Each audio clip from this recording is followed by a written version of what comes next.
আসসালামু আলাইকুম। আজকে ক্লাসে আপনাদের সবাইকে স্বাগত জানাচ্ছি। কেমন আছেন সবাই?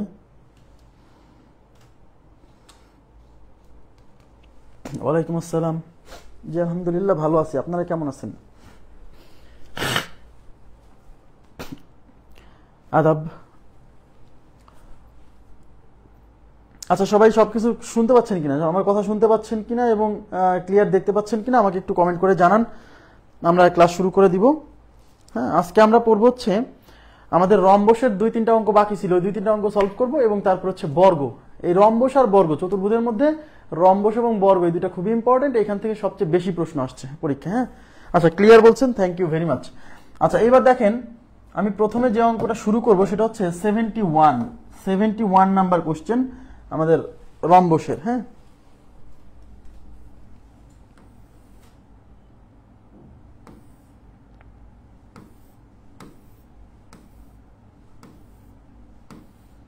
দেখেন এই যে 71 নাম্বার যে প্রশ্নটা আছে, অনেকে বলবেন যে ভাই 71 নাম্বার প্রশ্ন তো সলভ করে দিছিলেন। আচ্ছা 71 নাম্বার প্রশ্ন তো সলভ করে দিছিলেন, তাহলে আবার কেন করতেছেন?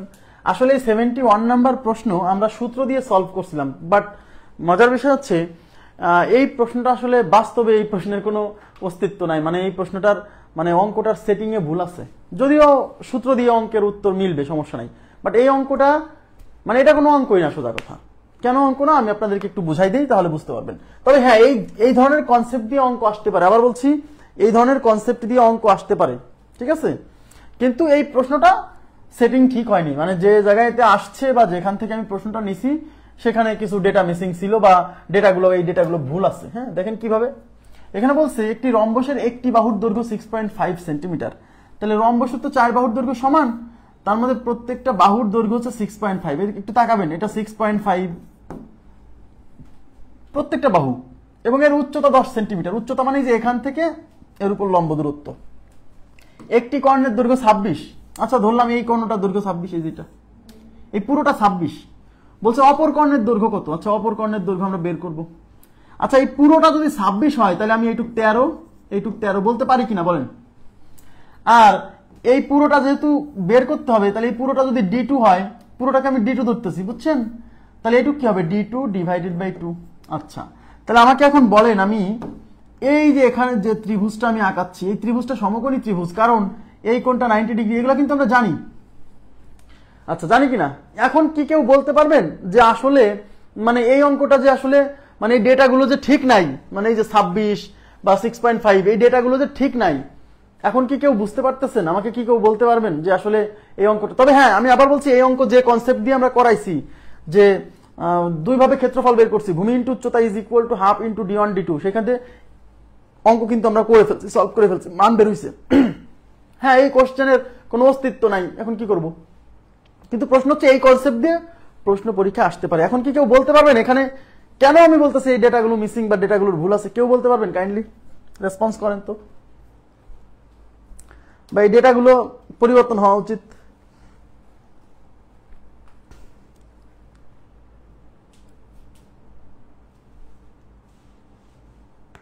কেউ কি বুঝতে পারতেছেন যে এই অঙ্কে সমস্যা আছে বা এই অঙ্কটা ভুল?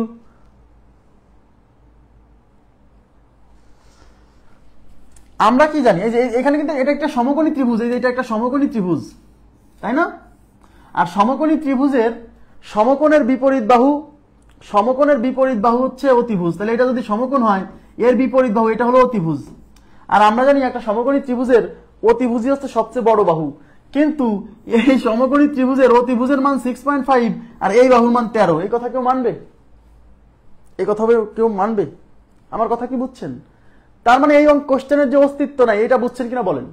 বা এই কোশ্চেনের যে ডেটায় সমস্যা আছে এইটুকু বুঝছেন কিনা? প্লিজ কাইন্ডলি রেসপন্স করতে হবে। সমকোণী ত্রিভুজের অতিভুজই সবচেয়ে বড়।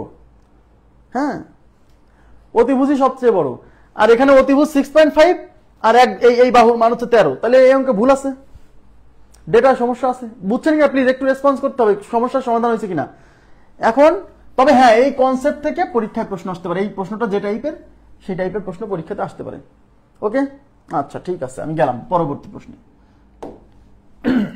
72 নাম্বার দেখেন, একটি রম্বসের প্রতিটি ঠিক আছে। একটি রম্বসের প্রতিটি বাহুর দৈর্ঘ্য 10 সেন্টিমিটার। একটা রম্বসের প্রতিটি বাহুর দৈর্ঘ্যকে আমরা এ দ্বারা প্রকাশ করি, তার মানে প্রতিটি বাহুর দৈর্ঘ্য মানে এ 10 সেন্টিমিটার, এবং এর ক্ষেত্রফল হচ্ছে 80 স্কয়ার সেন্টিমিটার। বলছে কর্ণদ্বয়ের দৈর্ঘ্য কত? ক্ষেত্রফল দেওয়া আছে, দেখেন এরিয়া দেওয়া আছে, বাহুর দৈর্ঘ্য দেওয়া আছে, কি নির্ণয় করতে বলছে? আচ্ছা, নির্ণয় করতে বলছে কর্ণদ্বয়ের দৈর্ঘ্য, মানে d1 কত আর হচ্ছে d2 কত। আমি মূল নিয়মে করে দিব, যেহেতু কর্ণদ্বয়ের দৈর্ঘ্য বের করতে বলছে, তার মানে কর্ণদ্বয়ের দৈর্ঘ্য অপশনে দেওয়া আছে। আর কর্ণদ্বয়ের দৈর্ঘ্য দিয়ে ক্ষেত্রফল বের করা যায় না? যায়, কারণ কর্ণদ্বয়ের দৈর্ঘ্য দেওয়া থাকলে ক্ষেত্রফল হচ্ছে হাফ d1 d2। এই সূত্র দিয়ে আমরা অপশন থেকে, যেগুলো কিন্তু কর্ণের দৈর্ঘ্য, এই সূত্র ব্যবহার করে অপশনে এই কর্ণদ্বয়ের দৈর্ঘ্যকে ইউজ করে দেখব কোন অপশন থেকে ক্ষেত্রফল 80 আসে। যে অপশন থেকে ক্ষেত্রফল 80 আসবে সেই অপশনটাই উত্তর। অপশন টেস্ট, মূল নিয়ম করে দিব, সমস্যা নেই। তাহলে আমি ধরে নিচ্ছি 1 নাম্বার অপশন আমাদের উত্তর। তাহলে আমাদের সূত্র কি? Half into d1 into d2। তাহলে d1 এর মান 8, d2 এর মান হচ্ছে 6। বসাই দেখি, তাহলে 8 ইন্টু 6, এটা দিয়ে 4, 4 6 24। তার মানে যদি এই অপশনটা উত্তর হয় তাহলে ক্ষেত্রফল হয় 24, কিন্তু কোশ্চেনে দেওয়া আছে ক্ষেত্রফল 80, তার মানে এটা উত্তর না। এবার আমরা চলে যাচ্ছি বি নাম্বার অপশন, এই যে 16 আর হচ্ছে 10। তাহলে হাফ ইন্টু 16 ইন্টু হচ্ছে 10।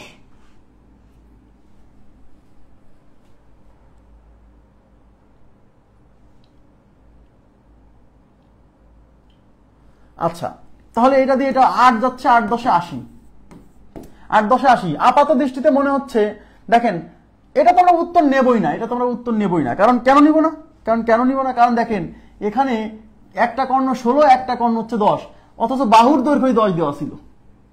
বাহুর দৈর্ঘ্যই যেখানে 10 দেওয়া আছে, তাহলে আর একটা কর্ণ কিভাবে 10 হয়? এটা তো প্রথমেই বাদ। এবার 3 নাম্বার অপশন কি? 3 নাম্বার অপশন আছে হাফ ইন্টু d1। d1 মানে হচ্ছে 8√5 আর d2 হচ্ছে 10√5। আচ্ছা, দেখেন এটা দিয়ে যাবে 4 বার। এখন দেখেন এই 4 এর সাথে এই 10 গুণ করলে হবে 40, আর এই √5 আর √5 গুণ করলে হবে √5 এর হোল স্কয়ার। তাহলে 40 ইন্টু √5 এর স্কয়ার করলে 5 4 5 20, 200। তার মানে যদি এই অপশনটা উত্তর হয় তাহলে ক্ষেত্রফল হচ্ছে 200, কিন্তু ক্ষেত্রফল দেওয়া আছে 80, তাহলে এটা উত্তর না।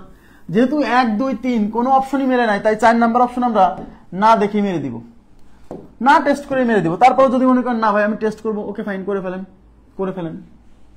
তাহলে হাফ ইন্টু কি? d1 into d2। তাহলে হাফ ইন্টু d1 এর মান কত? d1 এর মান 8√5, d2 এর মান কত? d2 এর মান 4√5। ওকে, আচ্ছা এই 2 দিয়ে এটা যাবে 4 বার। এই 4 এর সাথে এই 4 গুণ করলে হবে 16, আর এই 5 আর √5 গুণ করলে হবে √5 এর হোল স্কয়ার। তাহলে 16 ইন্টু √5 এর হোল স্কয়ার মানে 5, আর 5 16 তে কত হয়? 80 হয়। তার মানে আমরা এই অপশনটাকে ব্যবহার করে আমরা ক্ষেত্রফলের মান 80 পাচ্ছি, তাই আমাদের 4 নাম্বার অপশন উত্তর। আপনারা কি বুঝতে পারছেন বিষয়টা? অনেকে বি নাম্বার অপশন মারে দিছে, কিন্তু খেয়াল রাখতে হবে একটা বাহুর দৈর্ঘ্য 10, আবার এখানে কর্ণের দৈর্ঘ্য 10। কখনোই রম্বসের এক বাহু আর কর্ণ সমান হতে পারে না, সম্ভব না। রম্বসের এক বাহু আর কর্ণ কখনো সমান হতে পারে না, এটা পসিবল না। আপনারা কি বুঝছেন?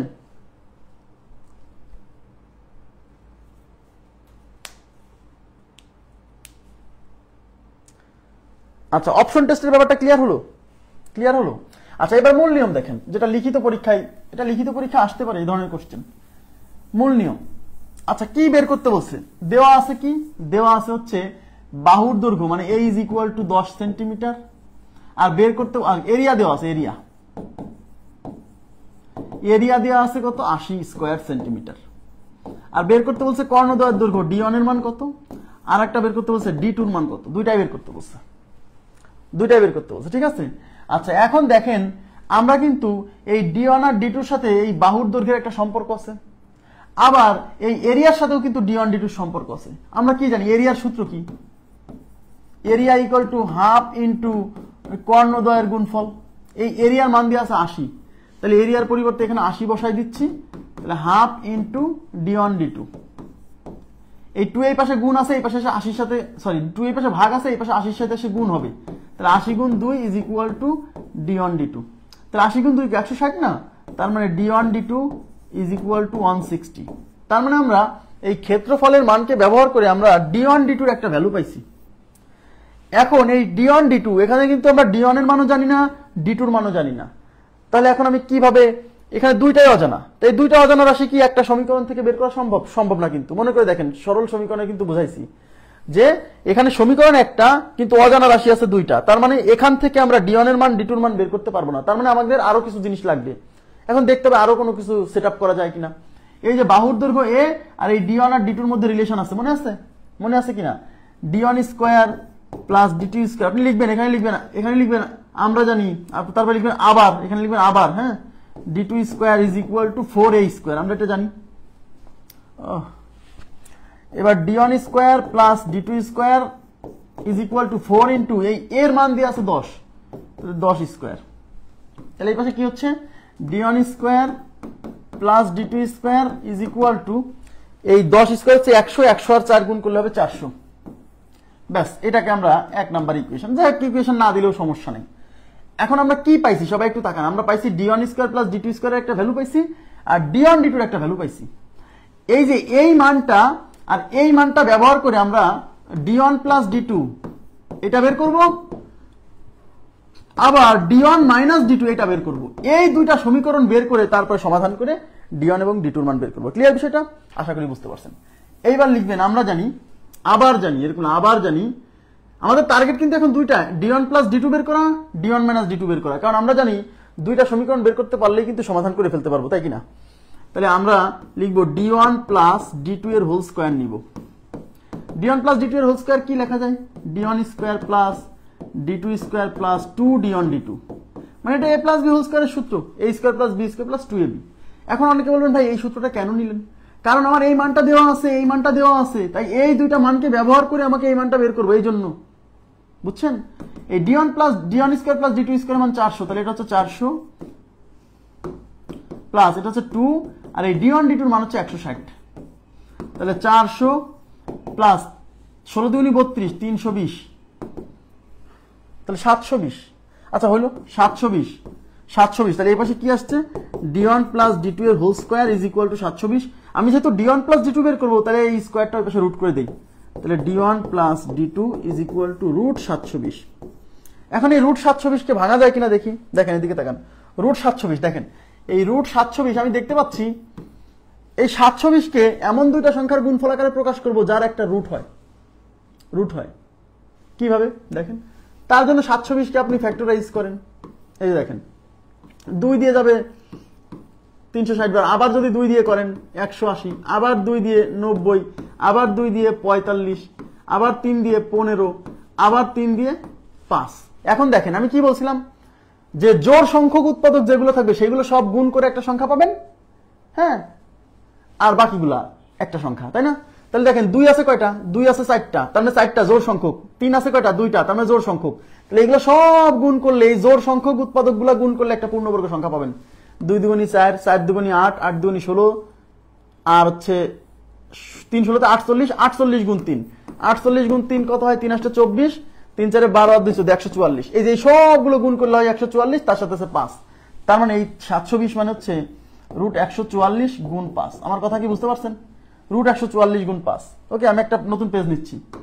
তার মানে d1 plus d2 is equal to root 144 গুণিতক 5। ঠিক আছে, 144 এর গুণফল কত হবে? 12। 144 এর রুট হচ্ছে 12, আর 5 এর রুট হয় না, এটা থেকে যাবে। তার মানে d1 প্লাস d2 এটা মানে হচ্ছে 12 root 5। d1 plus d2 equal to 12 root 5। Clear বিষয়টা? আচ্ছা, একইভাবে আমরা d1 মাইনাস d2 বের করবো। তারপরে লিখবেন আবার জানি, আবার জানি, আবার জানি। এবার d1 মাইনাস d2 এর whole square, d1 minus d2 এর whole square is equal to d1 square plus d2 square minus 2d1 d2, তাই কিনা?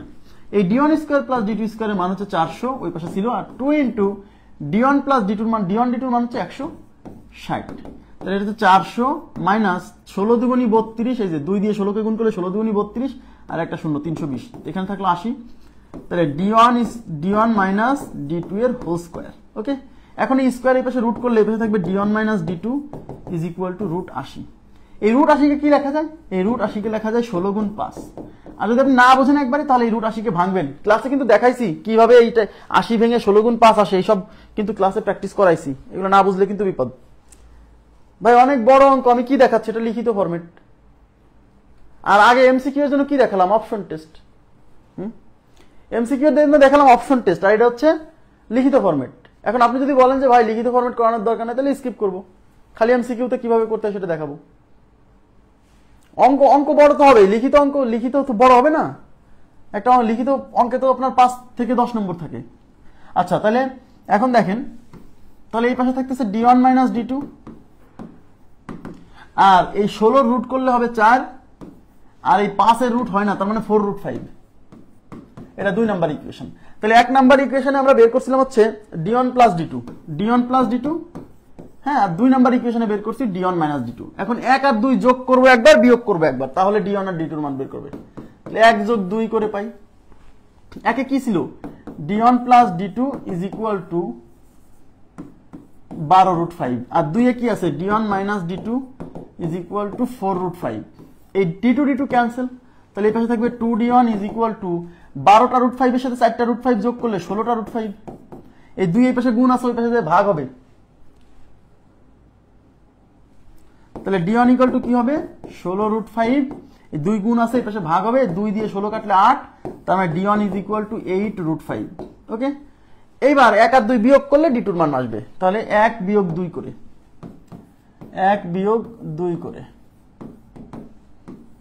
d1 plus d2 is equal to 12 root 5, d1 minus d2 is equal to 4 root 5।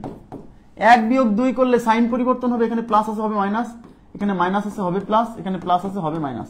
তাহলে d1 cancel, তাহলে এখানে থাকবে 2d2 is equal to 12 root 5 থেকে 4 root 5 বিয়োগ হলে 12টা root 5 থেকে 4টা রুট 5 গেলে 8টা রুট 5 থাকবে। ওকে, এখন d2 বের করতে হলে d2 ইকুয়াল টু, এই 2 এই পাশে গুণ আছে, ওই পাশে ভাগ হবে, তাহলে 8 রুট 5 ডিভাইডেড বাই 2, এই 2 দিয়ে 8 কাটলে 4, তার মানে d2 is equal to 4 root 5। তাহলে d2 এর মান হচ্ছে 4 রুট 5। তাহলে d1 এর মান আসলো, d2 এর মান আসলো। ঠিক আছে, আশা করি বুঝতে পারছেন।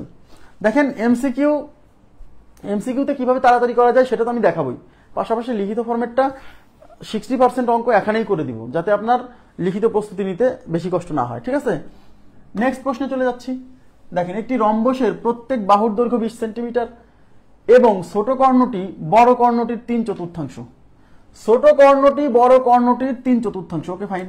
রম্বসের ক্ষেত্রফল কত? রম্বসের ক্ষেত্রফল চাইছে।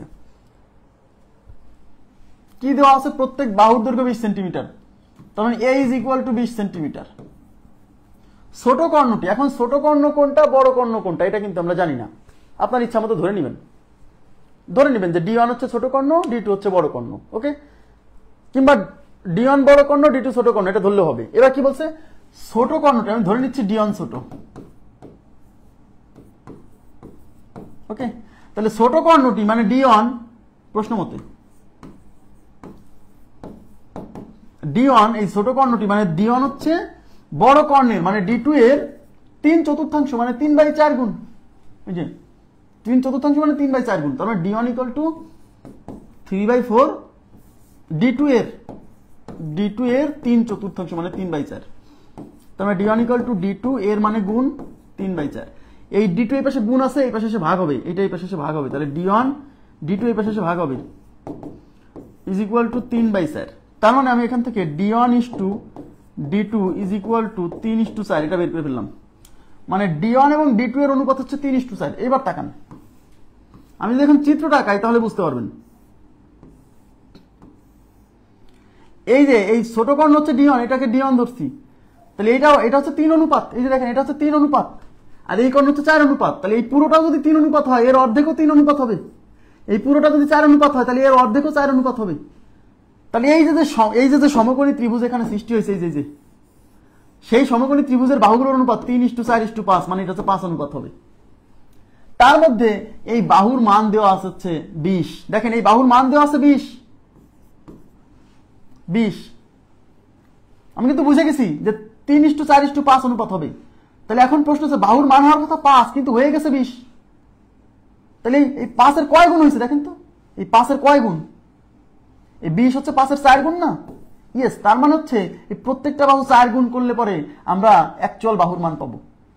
তাই এই 3 কে 4 দিয়ে গুণ করলে 12, তার মানে এই যে এইটুকের মান 12, এই যে হলুদ দাগ করা এটুক 12, এই 4 কে 4 দিয়ে গুণ করলে এটুক 16, তার মানে এই যে হলুদ দাগ করা এটুক 16, এটুক যদি 16 হয় এই পুরোটা 32, বুঝেন? এটুক যদি 12 হয় পুরোটা 12 দুগুণে 24, তার মানে কর্ণ দুইটার দৈর্ঘ্য একটা হচ্ছে 12 যোগ 12 24, আর একটা হচ্ছে 16 যোগ 16 32। আপনারা কি বুঝছেন? কর্ণ দুইটার দৈর্ঘ্য বের করা বুঝছেন? বুঝলেন? আচ্ছা, তাহলে আমি কর্ণ দুইটা পেয়ে গেছি। এখন অঙ্কে চাইছে কি ক্ষেত্রফল, তো কর্ণ দুইটা পাইলেই তো ক্ষেত্রফল বের করা সহজ। তাহলে অতএব এরিয়া, তাহলে এরিয়া ইজ ইকুয়াল টু, কোনো কিছু বাকি রেখে কোনো ক্লাস দেখা যাবে না, তাহলে বুঝবেন না। সহজ হিসাব, প্রত্যেকটা জিনিসের সাথে প্রত্যেকটা জিনিস রিলেটেড। এখন বর্গ সংখ্যা না পারলে তো বিপদ। তাহলে D1 এর মান 24, D2 এর মান হচ্ছে 32। এবার দেখেন এই 2 দিয়ে 24 যাবে 12 বার, তাহলে 12 ইন্টু 32, 12 ইন্টু 32। এখন 12 নাম তা পারেন না, 12 দিয়ে 2 কে গুণ করলে 12 দুগুণে 24 এর 4, হাতে হচ্ছে 2, 3 বারতে 36 আর 2 38, 384। তাহলে উত্তর 384। আপনারা প্লিজ একটু রেসপন্স করেন তো। 4 গুণটা বোঝেন নাই, কি বোঝেন নাই সেটা আগে বলেন। তাহলে এতদিন ধরে সমকোণী ত্রিভুজের ক্লাস কি করাইলাম? সমকোণী ত্রিভুজের সব ক্লাস করছেন? রুমন হোসাইন, সমকোণী ত্রিভুজের সব ক্লাস কি করছেন সেটা একটু বলেন। সমকোণী ত্রিভুজের সব ক্লাস করছেন কিনা, মানে জিওমেট্রির যত ক্লাস করাইছি।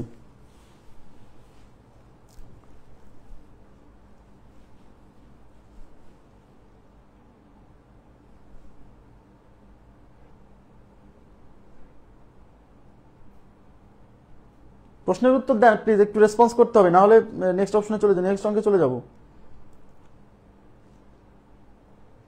তাহলে সমকোণী ত্রিভুজের ক্লাস করেন নাই, তাহলে এখানে এই প্রশ্ন করা যাবে না। আমার কথা বুঝছেন? সমকোণী ত্রিভুজের ক্লাস করেন নাই মানে এই প্রশ্ন এখানে করা যাবে না। এই জন্য আমি মানুষকে সবসময় বলি ক্লাস স্কিপ করে ক্লাস দেখবেন না। আর এই কথা যখনই বলি তখন বলে যে স্যার আমার উপর রাগ করতেছে। ক্লাস স্কিপ করে ক্লাস দেখা যাবে না, বুঝতে পারছেন?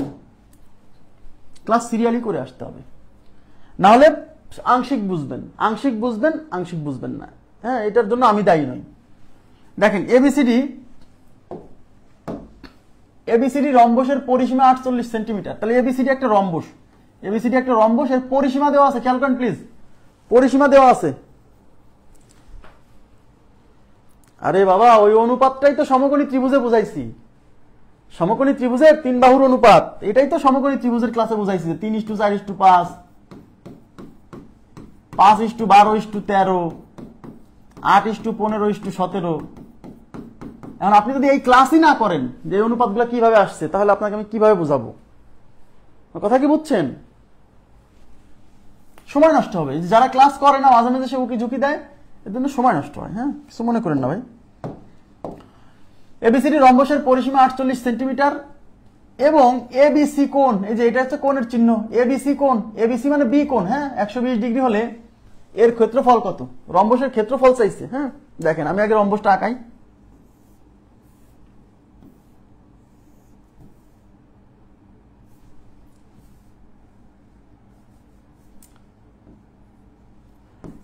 A B C D. আচ্ছা, এই যে এবিসিডি একটা রম্বস, তার মধ্যে পরিসীমা 48, পরিসীমা 48, পরিসীমা মানে কিন্তু 4 বাহুর দৈর্ঘ্যের যোগফল। তাহলে প্রত্যেকটা বাহু তো সমান, তাহলে এটা যদি এ হয়, এটা যদি এ হয়, এটা যদি এ হয়, এটা যদি এ হয়, তাহলে পরিসীমা কত? পরিসীমা হচ্ছে 4a। পরিসীমা কিন্তু 4a, 4a। এই যে 4 বাহুর যোগ, এই 4টা যোগ করলে কি হবে? এই 4টা যোগ করলে কি হবে? 4a হবে না? 4a। আর এই পরিসীমার মান 48, তার মানে 4a ইজ ইকুয়াল টু 48। এই 4 দিয়ে এই পাশে ভাগ করলে আমরা এর মান পাবো, মানে বাহুর দৈর্ঘ্য পাবো। তাহলে 48 কে এই 4 এই পাশে গুণ আছে, এই পাশে ভাগ করলে 4 12 48, তার মানে a is equal to 12। That means এই রম্বসের প্রত্যেকটা বাহুর দৈর্ঘ্য হচ্ছে 12। এটুকু বুঝছেন কিনা বলেন? এখন রম্বসের ক্ষেত্রফল চাইছে। এখন ক্ষেত্রফল তাকান প্লিজ, সবাই একটু মনোযোগ দেন। এখন ক্ষেত্রফল বের করি আমরা কি দিয়ে? ক্ষেত্রফল বের করার সূত্র ছিল half into d1 into d2, half into কর্ণদ্বয়ের গুণফল। বাট এই কর্ণদ্বয়ের দৈর্ঘ্য কিন্তু এই প্রশ্নে মেনশন করা নাই, তার মানে এই সূত্র দিয়ে আমার এই অঙ্কটা হবে না, এটা বুঝতে হবে। কিন্তু এখানে একটা কোণের মান দেওয়া আছে, এ বি সি, মানে বি কোণ। এই বি কোণের মান 120। তাকান প্লিজ, একটা থিওরি আমার বলতে ভুলে গেছিলাম, রম্বসের বিপরীত কোণ দ্বয় পরস্পর সমান। প্লিজ একটু লিখে নেন, রম্বসের বৈশিষ্ট্য পড়াইছিলাম না আপনাদেরকে, ওই বৈশিষ্ট্যের এখানে এই বৈশিষ্ট্যটা উল্লেখ করে নেন যে রম্বসের বিপরীত কোণ দ্বয় পরস্পর সমান। রম্বসের বিপরীত কোণ দ্বয় পরস্পর সমান। ওকে, তার মানে এই কোণের মান যদি 120 হয় তাহলে এই কোণের মানও 120 হবে। এখন প্রশ্ন তাহলে এই কোণটা কত? এই কোণটা কত? আমি কালকে আপনাদেরকে একটা জিনিস পড়াইছিলাম, গত ক্লাসে একটা জিনিস পড়াইছিলাম যে রম্বস পাশাপাশি অবস্থিত দুইটা কোণের যোগফল 180। আপনাদের কি মনে আছে? রম্বসের পাশাপাশি অবস্থিত যে কোনো দুইটা কোণের যোগফল 180। তার মানে এই কোণ আর এই কোণের যোগফল 180 বলছিলাম। তাহলে এটা যদি 120 হয় তাহলে এটা 60 হবে। ঠিক আছে, আমার কথা কি বুঝছেন? হ্যাঁ, তাহলে এখন প্রশ্ন হচ্ছে এই কোণের মানের সাহায্যে ক্ষেত্রফল কিন্তু আমি বের করে আপনাদেরকে শেখাইছি। দেখেন, তার মানে আমি এখন একটু চিত্রটা সুন্দর করে আঁকাই। আমি এই 120 ডিগ্রি নিয়ে কাজ করব না। কেন? 120 ডিগ্রি সাইন 120 ডিগ্রির মান আমরা জানি না, তাই আমরা 60 ডিগ্রি নিয়ে কাজ করব। তার মানে এই কোণটা 60, এই বাহুর মান হচ্ছে 12। ওকে, এই বাহুর মানও 12। এখন যদি আমি এখান থেকে একটা কর্ণ এঁকে দেই, এদিকে তাকান, তাহলে এই রম্বসের মধ্যে দুইটা ত্রিভুজ সৃষ্টি হয়েছে, একটা হচ্ছে এই ত্রিভুজ, একটা হচ্ছে এই ত্রিভুজ। এবং আমরা জানি রম্বসের যে কোনো একটা কর্ণ আকারে যে দুইটা ত্রিভুজ সৃষ্টি হয় তাদের ক্ষেত্রফল সমান, অর্থাৎ এই ত্রিভুজের ক্ষেত্রফল আর এই ত্রিভুজের ক্ষেত্রফল সমান। তাহলে আমি যদি এই ত্রিভুজের ক্ষেত্রফল বের করি তাহলে সেই মানকে যদি 2 দিয়ে গুণ করি তাহলে কি পুরো রম্বসের ক্ষেত্রফল আসবে না? আসবে কি আসবে না? কারণ এই যে আমি কর্ণটা আঁকালাম এর ফলে দুইটা ত্রিভুজ সৃষ্টি হলো, এবং আমরা জানি রম্বসের যে কোনো একটা কর্ণ সমান ক্ষেত্রফল বিশিষ্ট দুইটা ত্রিভুজে বিভক্ত করে রম্বসটাকে। হ্যাঁ, তাহলে এই পাশে যতটুকু অংশ এই পাশে ততটুকু অংশ, তাহলে এইটুকের ক্ষেত্রফল বের করলে যে মান আসবে এইটুকের ক্ষেত্রফল বের করলে তো সেই মানই আসবে। তার মানে এইটার ক্ষেত্রফল বের করে তাকে 2 দিয়ে গুণ করা মানে এই পুরো অংশের ক্ষেত্রফল বের করা। ইয়েস, তার মানে যখন দেখবেন রম্বসের একটা কোণের মান দেওয়া আছে তখন শিওর থাকবেন যে রম্বসের একটা কর্ণ এঁকে এর ভেতরে একটা ত্রিভুজের ক্ষেত্রফল বের করবো, তাকে 2 দিয়ে গুণ করবো। এই সূত্র দেখাইছিলাম। তাহলে কোন একটা ত্রিভুজের একটা কোণের মান যদি দেওয়া থাকে আর এই 2 বাহুর মান যদি দেওয়া থাকে তাহলে এই ত্রিভুজের ক্ষেত্রফল বের করার সূত্র কি? আমি ধরলেন এটা এ বি সি ডি, তাহলে এ বি ডি ত্রিভুজ ক্ষেত্রফল। আপনাদের কি মনে আছে যে দুইটা বাহু এবং ওই 2 বাহুর অন্তর্ভুক্ত কোণ দেওয়া থাকলে ক্ষেত্রফল হচ্ছে হাফ ইন্টু এই বাহু দুইটার গুণফল, তার মানে এটা 12 ইন্টু এটা 12 ইন্টু এই বাহুদ্বয়ের মধ্যবর্তী কোণের সাইন, তার মানে সাইন 60। ওকে, তাহলে এই 2 দিয়ে এটা যাবে 6 বার। হ্যাঁ, তাহলে 6 বার হতে 72। দেখেন 6 বার হতে 72 ইন্টু সাইন 60 মান কত? √3/2। এখন এই 2 দিয়ে 72 যাবে 36 বার, তার মানে 36√3। এই 36√3 কিসের মান? এই ত্রিভুজের মান। কিন্তু আমার তো পুরো রম্বসের ক্ষেত্রফল বের করতে হবে। তাহলে এবিসিডি রম্বসের ক্ষেত্রফল কেমন হবে?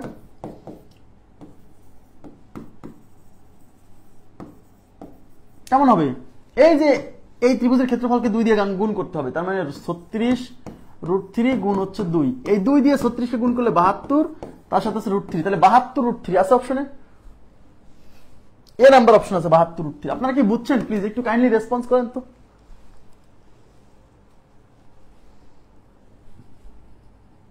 দেখেন এই যে ত্রিকোণমিতির বিষয়টা যদি আপনার মনে না থাকে এখন, তাহলে কি করবো? সাইন 60 মান যে √3/2 মনে নাই, তাহলে অঙ্কটা পারবেন কিভাবে? মানে কারো যদি মনে না থাকে তাহলে সে পারবে কিভাবে? এখন এর জন্য তো আমি দায়ী না, কারণ আমি যা পড়াইছি সেটা আপনাকে বারে বারে প্র্যাকটিস করে করে মনে রাখতে হবে। হ্যাঁ, এত সহজ জিনিস না, কোনো কিছুই সহজ না, বারে বারে না পড়লে মনে থাকবে না, এটা স্বাভাবিক। আচ্ছা, এখন খুবই সিম্পল। এখন অনেকে জিজ্ঞাসা করে যে ভাই কোণের মান দেওয়া ছিল হচ্ছে 120, কিন্তু আপনি 120 নিয়ে না নিয়ে এই 120 নিয়ে কাজ করলেন এই 60 ডিগ্রি নিয়ে, কারণ কি? কারণ আমি যদি এই কোণ নিয়ে কাজ করি তাহলে কি অঙ্ক হবে না? হবে। দেখেন কিভাবে।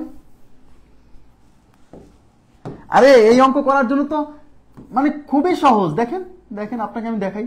ধরেন এটা এ বি সি ডি, কত তাড়াতাড়ি হবে। এ বি সি ডি জানা থাকলে। এখন এই কোণের মান দিয়ে আছে 120, কিন্তু আমি এই কোণ নিয়ে কাজ করবো না, কারণ সাইন 120 এর মান আমি জানি না, এই জন্য এই কোণ নিয়ে কাজ করবো না, কারণ আমার তো সূত্রে সাইন থেটা আসবে। সাইন 120 এর মান যে √3/2, এটা আমার মনে থাকবে না। 90 পর্যন্ত আমি পড়াইছি, বুঝছেন? তাহলে এই কোণ নিয়ে কাজ করা যাবে না। তাহলে আমার এই কোণটা জানা থাকলে সহজ হবে, কারণ এটা সূক্ষ্ম কোণ। তাহলে এটা 120 হলে এটা 60 হবে। কেন? কারণ আমরা জানি রম্বসের পাশাপাশি অবস্থিত দুইটা কোণের যোগফল 180, এটা 120 এটা 60। এবার এখানে একটা ত্রিভুজ আঁকাবো, এটা তো 12, এটা তো 12, ত্রিভুজ আঁকাবো, এই ত্রিভুজের ক্ষেত্রফলটা বের করবো, তাকে 2 দিয়ে গুণ করবো, ব্যাস। তো এই ত্রিভুজের ক্ষেত্রফল কি, এই যে দুই বাহুর মান দেওয়া আছে, কোন কোন বাহু, এই বাহু আর এই বাহু, আর এদের অন্তর্ভুক্ত কোণ দেওয়া আছে, তাহলে 1/2 × 12 × 12 × sin 60, এটা হচ্ছে এই ত্রিভুজের ক্ষেত্রফল। একে যদি আমি 2 দিয়ে গুণ করি তাহলে এই পুরোটার ক্ষেত্রফল আসবে একবারে, এই 2 2 কাটা, তাহলে 12 12 তে 144 গুণ sin 60 √3 / 2, এই 2 দিয়ে 144 তে 72 বার, তাহলে 72 √3, বেশি সময় লাগবে না। এখন কেউ যদি মনে করে যে ভাই 120 ডিগ্রি কোণ নিয়ে কি অঙ্ক হবে না, হবে, অবশ্যই হবে। ধরেন এটা ABCD রম্বস, একজন বলছে ভাই আমি এই 120 নিয়েই কাজ করব, ওকে ফাইন, সমস্যা নাই, তখন আপনি এই কর্ণটা আঁকান, দেখেন এখানেও দুটো ত্রিভুজ সৃষ্টি হয়েছে, এই বাহুর মান 12, এই বাহুর মান 12, তাহলে এখন আমরা এই ABC এই ত্রিভুজের ক্ষেত্রফল বের করব, তাকে 2 দিয়ে গুণ করব। এখন ABC ত্রিভুজের ক্ষেত্রফল কি, 1/2 × এই বাহু * এই বাহু * এই দুই বাহুর অন্তর্ভুক্ত কোণ, মানে হচ্ছে 120 ডিগ্রি, তবে sin 120। এখন এই sin 120 এর মান যে √3/2, এটা জানে না অনেকে, কারণ আমরা 90 ডিগ্রি পর্যন্ত পড়ছি। এই জন্য আমরা এই 120 ডিগ্রি নিয়ে কাজ না করে আমি কি করতেছি, এই সূক্ষ্মকোণ নিয়ে কাজ করতেছি। এবার কি বুঝছেন, অনেকেই বলে আমাকে যে ভাই কোণের মান দিয়ে আসলে 120, আপনি 120 ডিগ্রির না নিয়ে অন্যটা নিয়ে কাজ করতেছেন কেন, ক্যালকুলেশনের সুবিধার জন্য। হ্যাঁ, ওকে, তাহলে রম্বস এখানেই সমাপ্ত হবে। এবার আমরা বর্গে আসব। বোঝা গেছে কি ব্যাপারটা, কেন 120 ডিগ্রি নিয়ে কাজ করলাম না, কারণ 120 ডিগ্রি নিয়ে কাজ করতে গেলে তাও হবে, কারণ sin 120 ডিগ্রির মানও √3 / 2। এখন বর্গ মানে স্কয়ার, বর্গের ইংরেজি হচ্ছে স্কয়ার। ওকে, কারণ বর্গ কাকে বলে, বর্গ একটা চতুর্ভুজ, রম্বস একটা চতুর্ভুজ, বর্গ একটা চতুর্ভুজ। যে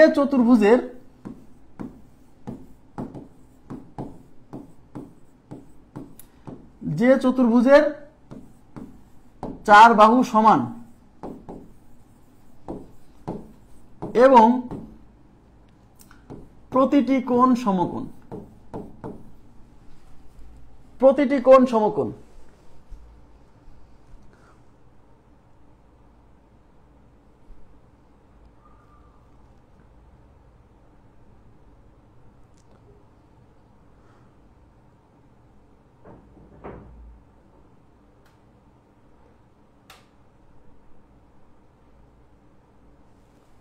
সমবাহু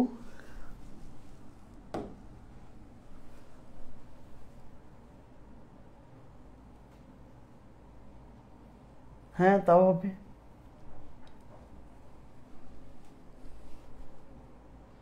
তার মানে তো রম্বসের একটা কর্ণ তো বাহুর সমান হতে পারে।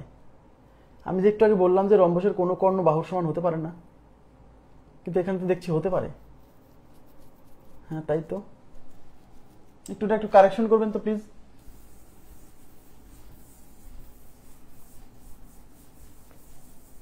আচ্ছা, উনি যেটা বলছে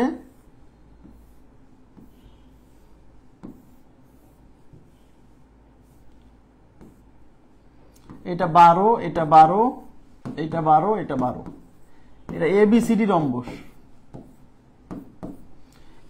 রম্বস, এই কোণের মানটা 120 দেওয়া আছে, বুঝছেন?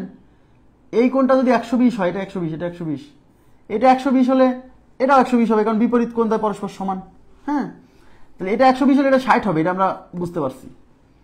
এখন আমি যদি এই কর্ণটা আঁকাই, আমরা কি জানি রম্বসের কর্ণই হচ্ছে কোণের সমদ্বিখণ্ডক। আপনাদের কি মনে আছে? রম্বসের কর্ণই হচ্ছে কোণের সমদ্বিখণ্ডক। তার মানে এই কর্ণটা এই কোণটাকে সমান 2 ভাগে ভাগ করছে। তাহলে এই পুরোটা যদি 120 হয়, তাহলে এইটুক 60, এই ভিতরের অংশটুকু এই যে এইটুক 60, তাহলে এই কর্ণটা কিন্তু এই কোণটাকেও সমান 2 ভাগে ভাগ করছে, তাহলে এটাও তো 120, তাহলে এই অংশটাও কি হবে, অর্ধেক হবে 60। তাহলে এই যে ত্রিভুজটা এখানে সৃষ্টি হলো তাকানি দিকে, এই ত্রিভুজটার এই কোণটা 60, এই কোণটা 60, এই কোণটা 60, তার মানে 3 কোণ সমান হয়ে গেছে। 3 কোণ সমান হলে 3 বাহু সমান হবে, 3 বাহু সমান হবে, তার মানে এই বাহু আর এই বাহু, তার মানে এটা 12। জি, এটা 12, এটা 12, তার মানে এই 3 বাহু সমান। তাহলে সমবাহু ত্রিভুজের সূত্র অ্যাপ্লাই করলেও কিন্তু আমরা এই ABD ত্রিভুজের ক্ষেত্রফল পাবো। তাহলে ABD ত্রিভুজের ক্ষেত্রফল √3 / 4 * a²। এই যে এই ত্রিভুজের ক্ষেত্রফল, সমবাহু ত্রিভুজের ক্ষেত্রফলের সূত্র তাই রুট এটা এটা এটা হচ্ছে এই অংশের ক্ষেত্রফল, আর এই অংশের ক্ষেত্রফলকে আমি যদি 2 দিয়ে গুণ করি তাহলে কিন্তু পুরোটার ক্ষেত্রফল পাবো। তাহলে √3 divided by 4 into a square, এ মানে হচ্ছে এই যে 12, বাহুর দৈর্ঘ্য 12, তাহলে 12 স্কোয়ার ইন্টু হচ্ছে 2। দেখেন তাহলে হচ্ছে √3/4, 12 স্কোয়ার হচ্ছে 144 ইন্টু হচ্ছে 2। আচ্ছা এই 2 দিয়ে এই 4 যাবে 2 বার, এই 2 দিয়ে 144 যাবে 72 বার, তাহলে 72 ইন্টু √3, তাহলে 72 √3। দেখেন কত ভাবে করা যায়। ধন্যবাদ। হ্যাঁ ঠিক আছে, থ্যাংক ইউ। কে বলছিল এটা?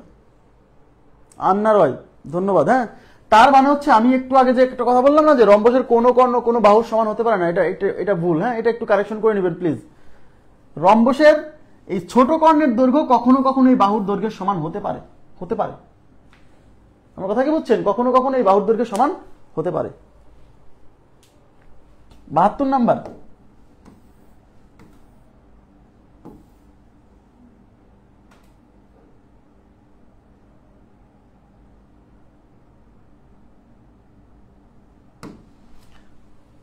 নাম্বার। একটি রম্বসের প্রতিটি বাহুর দৈর্ঘ্য 10 সেন্টিমিটার এবং ক্ষেত্রফল 80 সেন্টিমিটার স্কয়ার হলে কর্ণদ্বয়ের দৈর্ঘ্য কত?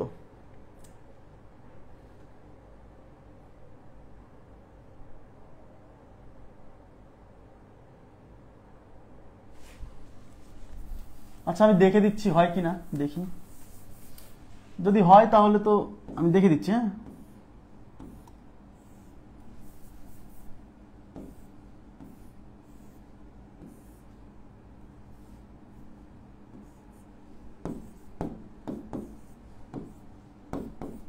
আচ্ছা এবিসিডি রম্বস, এর বাহুর দৈর্ঘ্য 10, তাহলে এটা 10, এটা 10, এটা 10, এটা 10।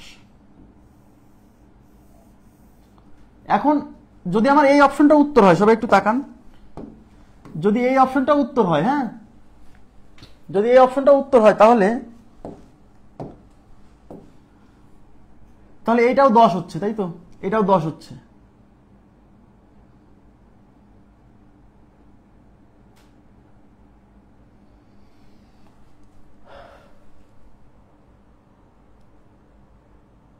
আচ্ছা তাহলে এইটার ক্ষেত্রফল আমি বুঝছি, ছোট কর্ণের দৈর্ঘ্য তো বাহুর দৈর্ঘ্য সমান হয়, যদি হয় তাহলে এইটার ক্ষেত্রফল বের করে তাকে 2 দিয়ে গুণ করলে পুরোটার ক্ষেত্রফল আসার কথা। তাহলে দেখি তো √3 divided by 4 into a square, একে হলো 2 দিয়ে গুণ করে, এই এ মানে কিন্তু এই বাহুর দৈর্ঘ্য যে 10, তাহলে √3/4 ইন্টু 10 স্কোয়ার ইন্টু হচ্ছে 2। তাহলে √3 ডিভাইডেড বাই 4 ইন্টু 10 স্কোয়ার মানে 100 ইন্টু হচ্ছে 2, এই 2 দিয়ে এটা কাটলে হচ্ছে 2 বার যাচ্ছে, এটা দিতে 50, তাহলে 50 √3।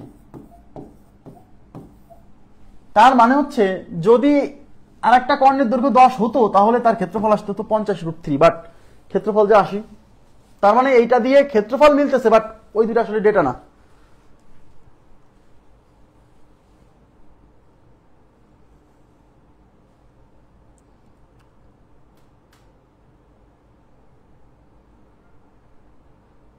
আপনারা কি আমার কথাটা বুঝছেন?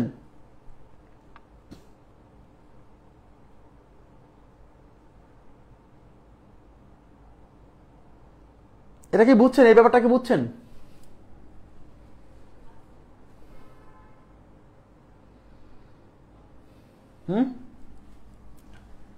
এখন প্রশ্ন এই জায়গায় আমি একটু আরেকটু বিষয়টা ক্লিয়ার করতেছি, সেটা হচ্ছে অনেকে বলেন যে ভাই তাহলে উত্তর মিলতেছে কিভাবে? শোনেন, মানে বিষয়টা হচ্ছে যে এই মানে রম্বসের ছোট কর্ণটা এই বাহুর দৈর্ঘ্যের সমান হবে তখনই যখন এই কোণটা 60 ডিগ্রি হবে, একটা কোণ 60 হবে তখনই, এছাড়া হবে না। এখন এই রম্বসের এই কোণটা যে 60 ডিগ্রি এটা কিন্তু বলা নাই, কোশ্চেনে মেনশন করা নেই, কারণ আমি শিওর না। হ্যাঁ কথা কি বুঝছেন? একটু খেয়াল রাখেন। হ্যাঁ একটু খেয়াল রাখেন।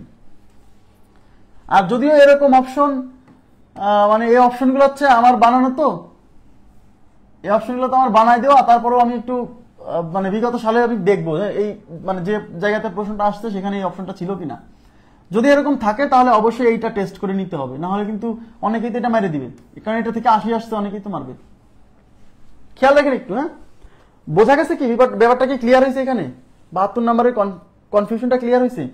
মানে আমি আবার বলছি যে যদি মানে রম্বসের ছোট কর্ণটা, এই ছোট কর্ণটা এই ছোট কর্ণটা এই বাহুর দৈর্ঘ্যের সমান হবে যদি এই কোণটা 60 হয়, শুধু সেই ক্ষেত্রে, বাকি ক্ষেত্রে কখনো হবে না। ঠিক আছে, বাকি ক্ষেত্রে কখনো হবে না।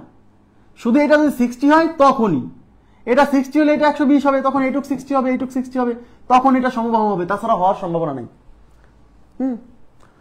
তো এখন এখানে যদি আপনি ছোট কর্ণকে এই বাহুর সমান ধরে যদি আপনি ক্ষেত্রফল বের করে 80 আসে, তাহলে এটা উত্তর হতো, কিন্তু আসে নাই তো।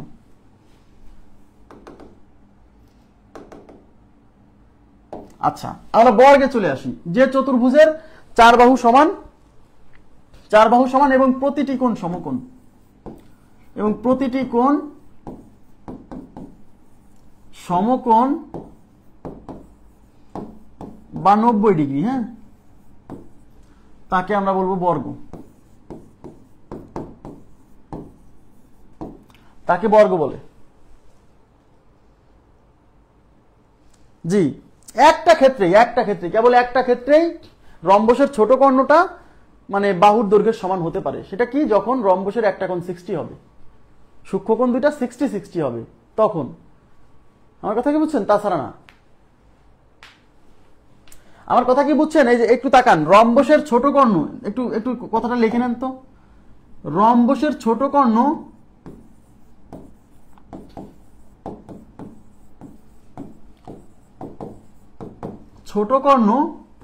রম্বসের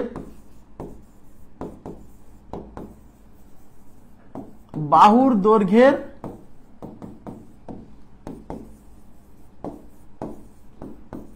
সমান হতে পারে কেবল একটি ক্ষেত্রে,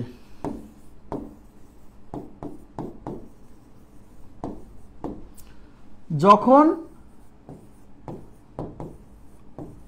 রম্বসের একটি কোণ কত ডিগ্রি হবে? একটি কোণ 60 ডিগ্রি হবে। তখন রম্বসের ছোট কর্ণটা বাহুর দৈর্ঘ্যের সমান হবে। ওকে, এছাড়া না। দেখেন তাহলে যে চতুর্ভুজের চার বাহু সমান এবং প্রতিটি কোণ সমকোণ, প্রতিটি কোণ আমি দুইবার লিখছি, এটা মুছে দিচ্ছি। আচ্ছা, প্রতিটি কোণ সমকোণ তাকে বলা হচ্ছে বর্গক্ষেত্র। আচ্ছা দেখেন, এই যে এটা একটা রম্বস,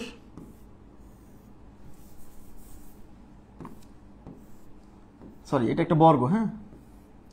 এই যে বর্গের চার বাহু সমান, তার মানে এই বাহুর দৈর্ঘ্য যদি এ হয়, এই বাহুর দৈর্ঘ্য এ হবে, এই বাহুর দৈর্ঘ্য এ হবে, এই বাহুর দৈর্ঘ্য এ হবে, প্রত্যেকটা বাহুর দৈর্ঘ্য এ, এবং প্রত্যেকটা কোণ সমকোণ, মানে এই কোণটা 90, এই কোণটা 90, এই কোণটা 90, এই কোণটা 90।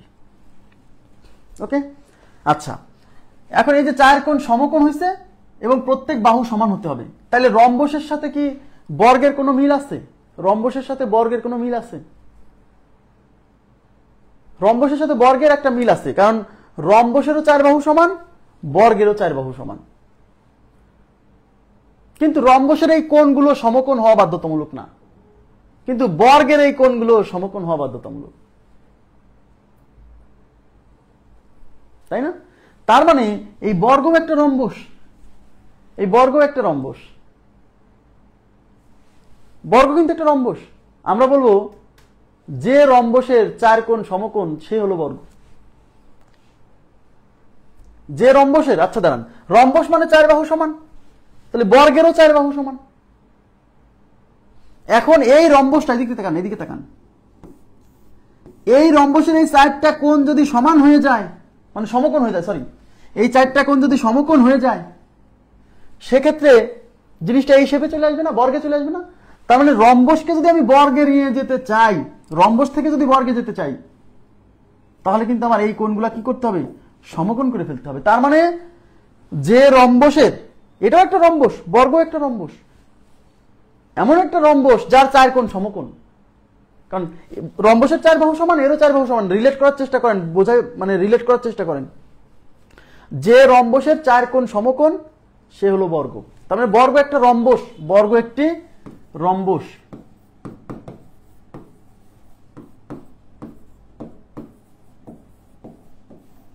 বর্গ একটি রম্বস, আমার কথা কি বুঝছেন? কিন্তু রম্বস কিন্তু বর্গ নয়, বর্গ একটি রম্বস। কারণ বর্গ হতে হলে দুইটা, এদিকে তাকান প্লিজ, এদিকে তাকান, বর্গ হতে হলে দুইটা কন্ডিশন ফিল আপ করতে হবে। চার বাহু সমান হবে, চার কোণ সমকোণ হবে, তাহলে বর্গ। আর রম্বস হতে হলে কেবল একটা শর্ত ফিল আপ করতে হবে, চার বাহু সমান। মানে চার কোণ কি হলো না হলো এটা কোনো বিবেচ্য না, চার বাহু সমান হলেই রম্বস, সোজা কথা, চার বাহু সমান হলেই সে রম্বস। আমার কথা বুঝছেন? তাহলে বর্গের কি চার বাহু সমান না? ইয়েস। তাহলে সে কি রম্বসের শর্ত মানছে না মানে নাই?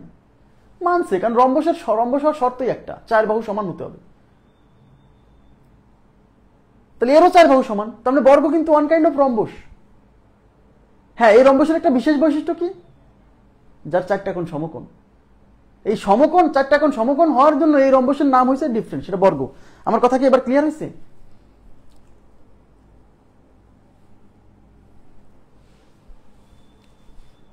বোঝা গেল না? না, বর্গ হতে হলে দুইটা শর্ত মানতে হবে, বাহু চারটা সমান, বাহু সমান, কোণ হবে প্রত্যেকটা কত 90 ডিগ্রি।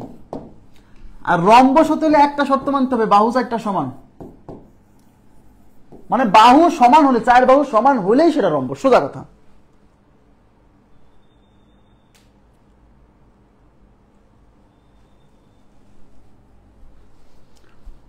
চার বাহু সমান হলেই সেটা রম্বস। তাহলে এর তো চার বাহু সমান, তাহলে একে কি রম্বস বলা যাবে না ওই সেন্স থেকে?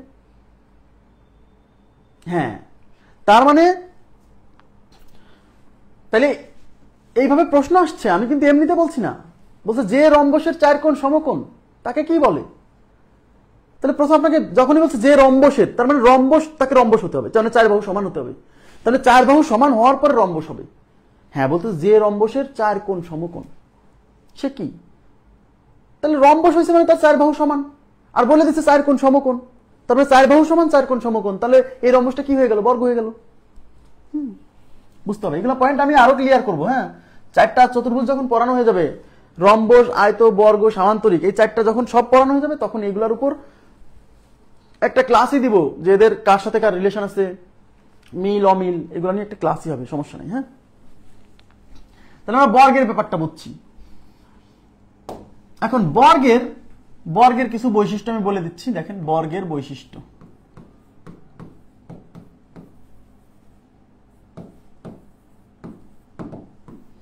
নাম্বার 1, চার বাহু সমান, চার বাহু সমান। নাম্বার 2, চার কোণও সমান, চার কোণ সমান এবং প্রত্যেকটি সমকোণ।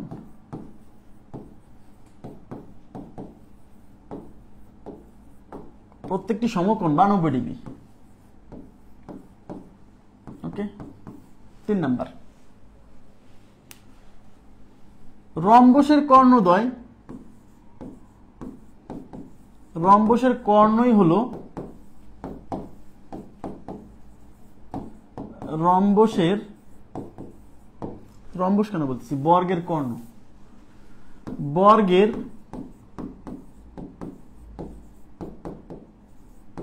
কর্ণই হলো কোণের সমদ্বিখ, বর্গের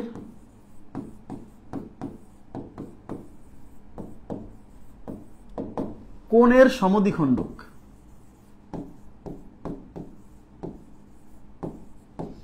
আচ্ছা, বর্গের কর্ণই হলো বর্গের কোণের সমদ্বিখণ্ডক। 3 নাম্বার, বর্গের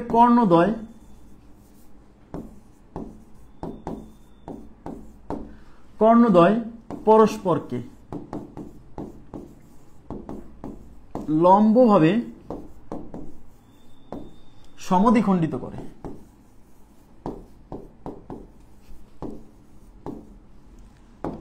সমদ্বিখণ্ডিত করে, ঠিক আছে। 4 নাম্বার, বর্গের কর্ণদ্বয়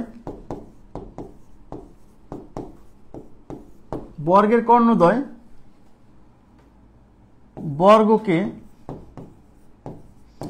সমান ক্ষেত্রফল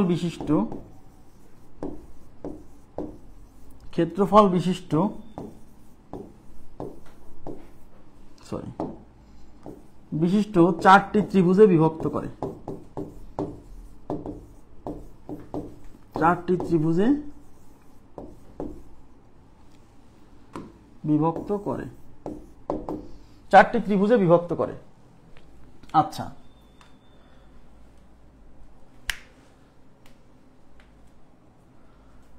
আচ্ছা এখানে আর আর আর আপাতত বৈশিষ্ট্য নেই। হ্যাঁ, আপাতত বৈশিষ্ট্য এই কয়টাই আমি পড়াই দিচ্ছি। চার বাহু সমান, এটা তো বুঝে গেছেন। প্রত্যেকটা কোণ সমান এবং প্রত্যেকটা কোণ 90 ডিগ্রি, এটা বুঝে গেছেন। বর্গের কর্ণই হলো কোণের সমদ্বিখণ্ডক। দেখেন এটা একটা বর্গ,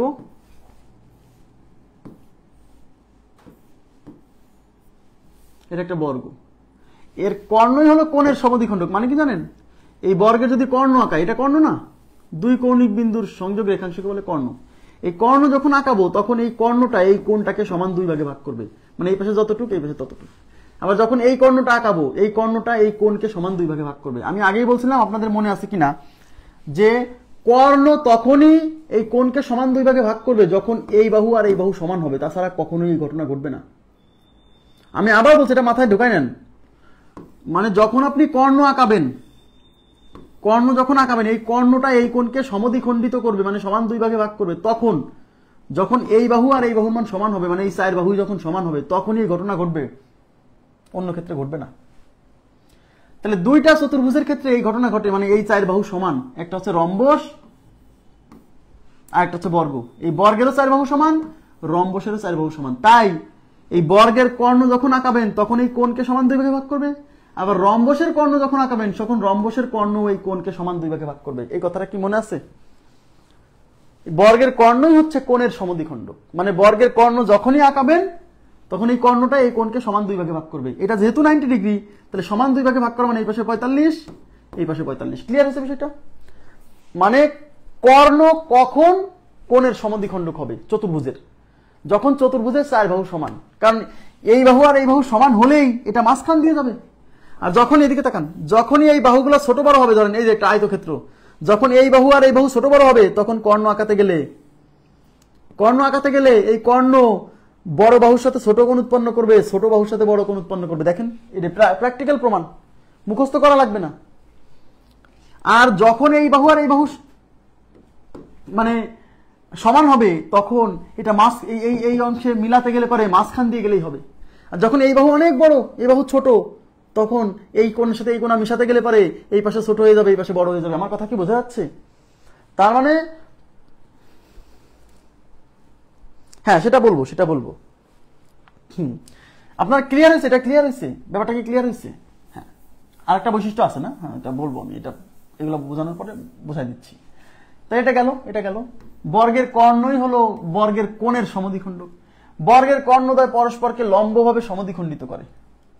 হ্যাঁ, দেখেন বর্গের কর্ণদ্বয় পরস্পরকে লম্বভাবে সমদ্বিখণ্ডিত করে। এই যে এটা বর্গক্ষেত্র, কর্ণদ্বয় মানে এই একটা কর্ণ, এই একটা কর্ণ, এই কর্ণ দুইটা পরস্পরকে সমদ্বিখণ্ডিত করছে। মানে কি জানেন, এই পুরো কর্ণের দৈর্ঘ্য যদি, এবং আরেকটা জিনিস একটু বলতে হবে, সেটা হচ্ছে বর্গের কর্ণদ্বয়ের দৈর্ঘ্য সমান, বর্গের কর্ণদ্বয়ের দৈর্ঘ্য সমান। কেন সমান আমি বলবো, সমস্যা নেই, বুঝাবো। বর্গের কর্ণদ্বয়ের দৈর্ঘ্য সমান মানে এই কর্ণের দৈর্ঘ্য যা হবে এই কর্ণের দৈর্ঘ্য তাই হবে।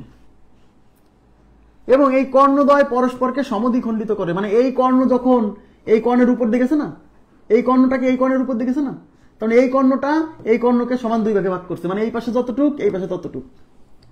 আবার এই কর্ণটা এই কর্ণকে সমান দুই ভাগে ভাগ করছে, মানে এই পাশে যতটুক এই পাশে ততটুক। তাই বলা হচ্ছে বর্গের কর্ণদ্বয় পরস্পরকে সমদ্বিখণ্ডিত করে এবং লম্বভাবে।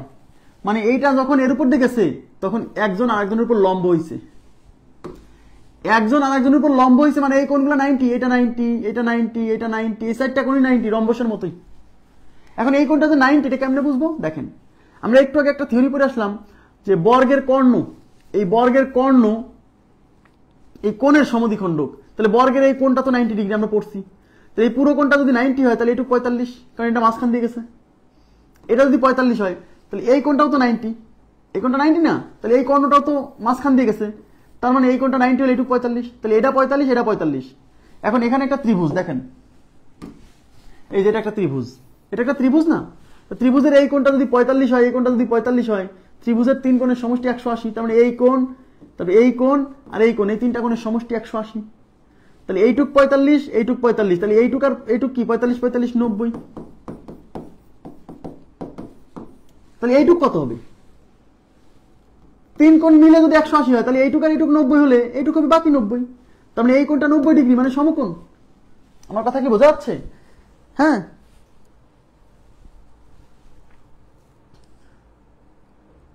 ভাই সবই দৈর্ঘ্য, প্রস্থ বলে কিছু নাই, ভূমি বলে কিছু নাই, সবই দৈর্ঘ্য। হ্যাঁ, প্রস্থ বলেও কিছু নাই, দৈর্ঘ্য বলেও সবই সবই দৈর্ঘ্য। যার যার দূরত্ব আছে, যার ডিস্টেন্স আছে, সেটাই দৈর্ঘ্য। আমার কথা কি বুঝছেন? এখন আয়তর ক্ষেত্রে তো এটা ভূমি, এটা কে কে বলছে এটা ভূমি না? এই যে আয়তক্ষেত্র, হ্যাঁ, এই যে আয়তক্ষেত্রের এই যে এটাও এটাও ভূমি, এটাও ভূমি। এটা ভূমি না কে বলছে? এটাও ভূমি, এটা ভূমি, এটা উচ্চতা। হ্যাঁ, এই উচ্চতাটাকে আমরা প্রস্থ বলছি। দৈর্ঘ্য প্রস্থ তখনই হবে যখন এটা 90 ডিগ্রি হবে, তখন দৈর্ঘ্য প্রস্থ নাম হচ্ছে। কিন্তু এই আয়তক্ষেত্রের যে দৈর্ঘ্য, সেটাকে ভূমি বলি। এটাও ভূমি, এটা ভূমি না এমন না। সামান্তরিকের এই যে যেটা বলতেছি, এটা ভূমি। হ্যাঁ, এই ভূমিটাও তো একটা দৈর্ঘ্য। কি এইটাকে দৈর্ঘ্য, এটাকে প্রস্থ তখন বলতে হবে যখন এই কোণটা 90 হবে, তাহলে দৈর্ঘ্য প্রস্থ বলবো।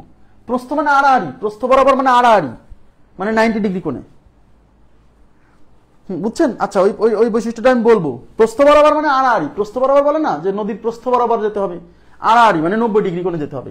তার মানে এইটাকে দৈর্ঘ্য আর এটাকে প্রস্থ তখনই বলবো যখন এই কোণটা 90 হবে। এই কোণটা 90 বর্গের ক্ষেত্রে, সরি আয়তের ক্ষেত্রে আছে, তাই এটাকে আমরা দৈর্ঘ্য বলতেছি, এটাকে প্রস্থ বলতেছি। কিন্তু সামান্তরিকের ক্ষেত্রে তা না। আমরা সামান্তরিকে আসি, তখন এগুলো নিয়ে আলোচনা করবো। হ্যাঁ, দেখেন, তাহলে বর্গের কর্ণদ্বয় সমান। আচ্ছা, এটা তো বুঝছেন যে এর মাঝখানে যে এই ত্রিভুজটা হয়েছে, এটা সমকোণী ত্রিভুজ। রম্বসের ক্ষেত্রেও কিন্তু তাই হয়েছিল। রম্বসের ক্ষেত্রেও কিন্তু এই কোণটা, এই ত্রিভুজটা সমকোণী ত্রিভুজ হয়েছিল, মানে এই কোণগুলো 90 ডিগ্রি।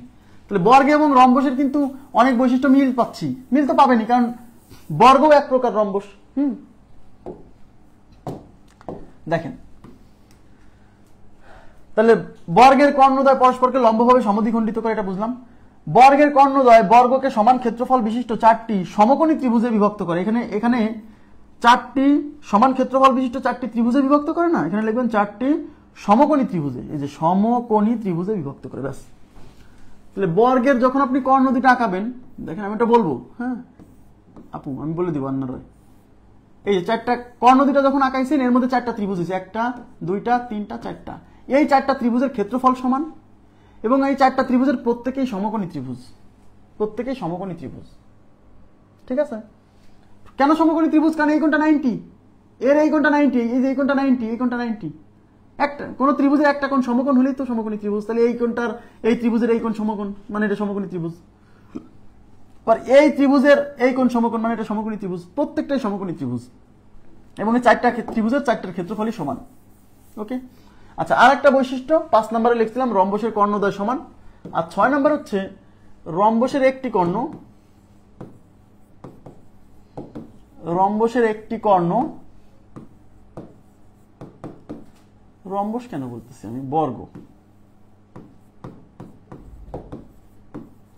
বর্গের একটি কর্ণ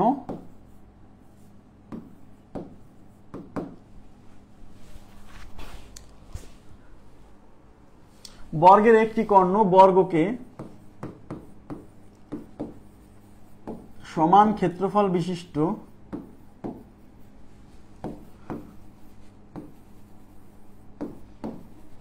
দুটি সমকোণী ত্রিভুজে বিভক্ত করে।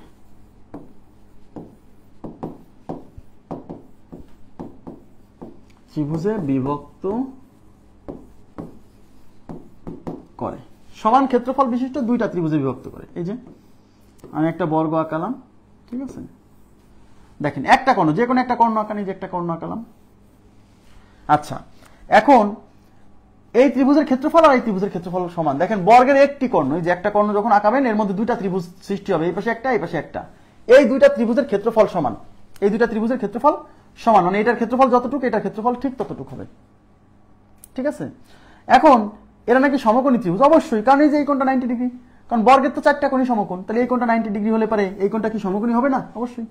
আবার এই কোণটা 90 ডিগ্রি, তার মানে এই কোণটা কি, এই ত্রিভুজটা কি সমকোণী ত্রিভুজ হবে না? ইয়েস, তার মানে এটাও সমকোণী ত্রিভুজ, এটাও সমকোণী ত্রিভুজ। তাহলে বর্গের একটা কর্ণ আঁকালে ভিতরে দুইটা ত্রিভুজ সৃষ্টি হবে, তাদের ক্ষেত্রফল সমান এবং তারা সমকোণী ত্রিভুজ। আশা করি বুঝছেন।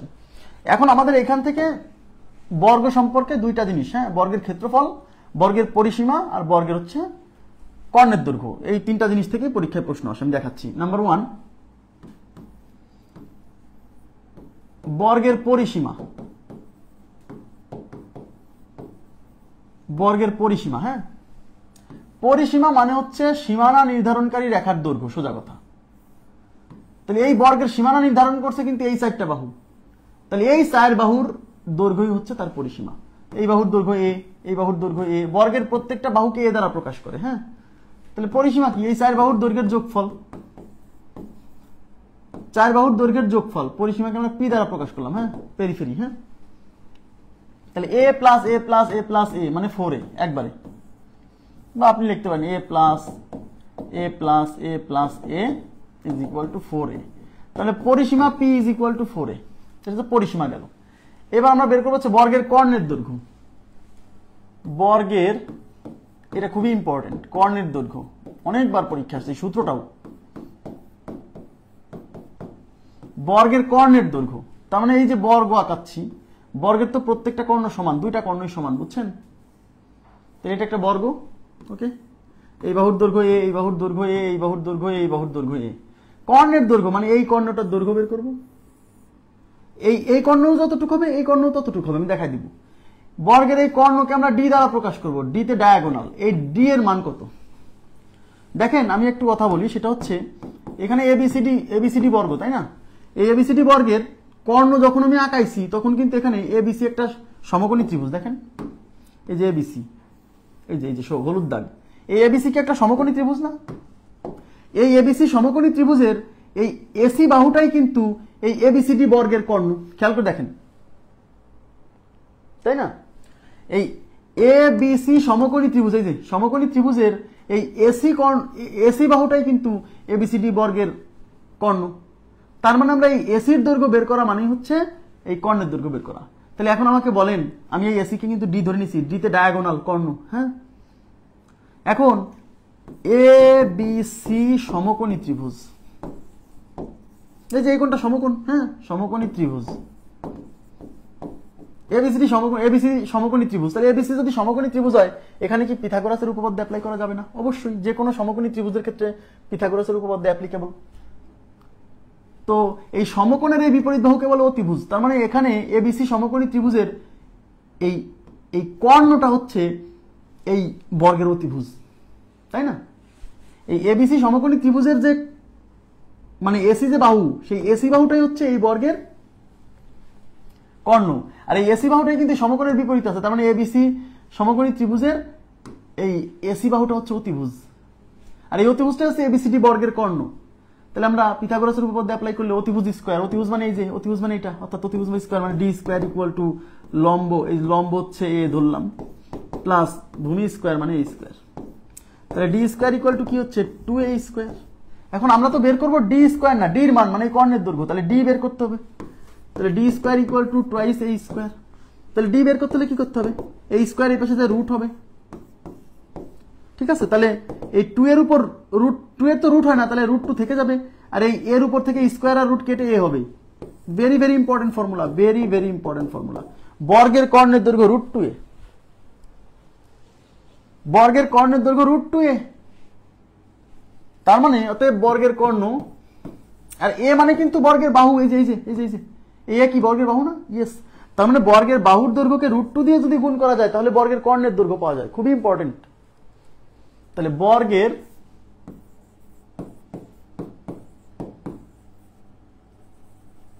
বাহুর দৈর্ঘ্যকে রুট 2 দিয়ে গুণ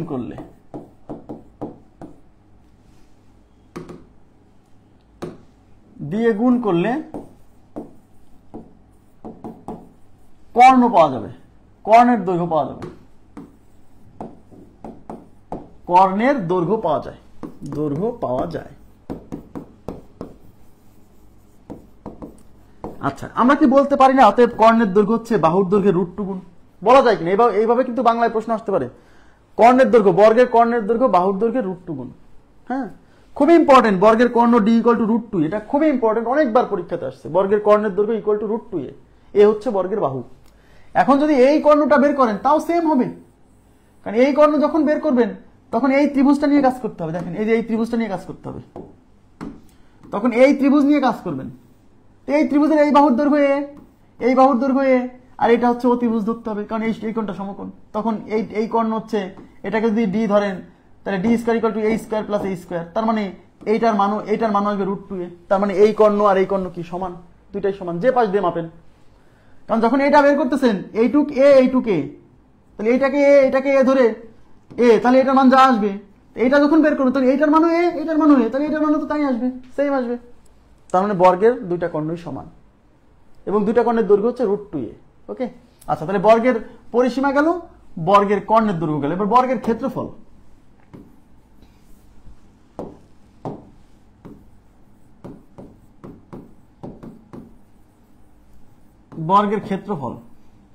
বর্গের ক্ষেত্রফল হচ্ছে, আচ্ছা, ক্ষেত্রফল মানে তো দৈর্ঘ্য গুণ প্রস্থ বা ভূমি ইনটু উচ্চতা, সমস্যা নেই, এখানে ভূমি ইনটু উচ্চতা অ্যাপ্লাই করলে ওই দৈর্ঘ্য গুণ প্রস্থ আসবে। তো এটাকে দৈর্ঘ্য ধরেন, এটা তো প্রস্থ, তাহলে দৈর্ঘ্য গুণ প্রস্থ, তাহলে দৈর্ঘ্য a, প্রস্থ a, তাহলে a গুণ a মানে কি a²।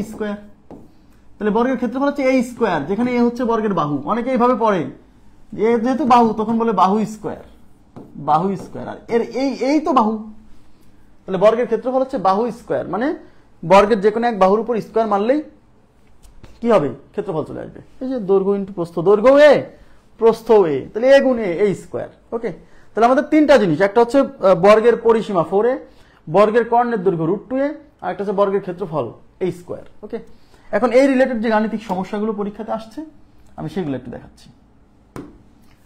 দেখেন, একটি বর্গক্ষেত্রের এক বাহুর দৈর্ঘ্য a মিটার হলে, বলছে এর ক্ষেত্রফল কত? বর্গের এক বাহুর দৈর্ঘ্য a, একটু তাকান।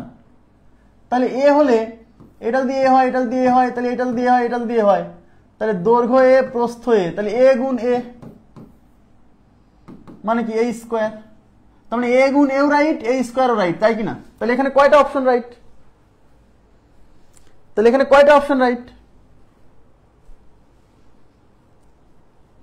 বলেন তো।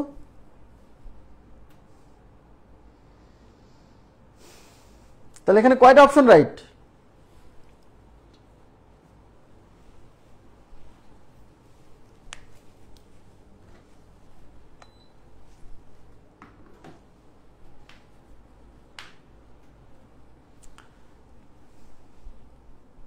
কোনটা রাইট? আচ্ছা, অনেকে এই অপশনটা মারবে, জানেন, অনেকেই মারবে, কারণ দেখছে a গুণ a, কিন্তু এখানে যে মিটার আছে, কিন্তু ক্ষেত্রফলের একক যে বর্গ মিটার, এই এককে ভুল করবে, অনেকেই করবে এই কাজটা। বি কেয়ারফুল, আমি আবার বলছি বি কেয়ারফুল। খালি a গুণে এককও দেখতে হবে। বর্গ মিটার কেমনে হলো, দেখেন একটু তাকান প্লিজ। হ্যাঁ, এইটা a, দৈর্ঘ্যের একক কি মিটার না? তাহলে a মিটার, তাইলে দৈর্ঘ্য গুণ প্রস্থ, তাই তো?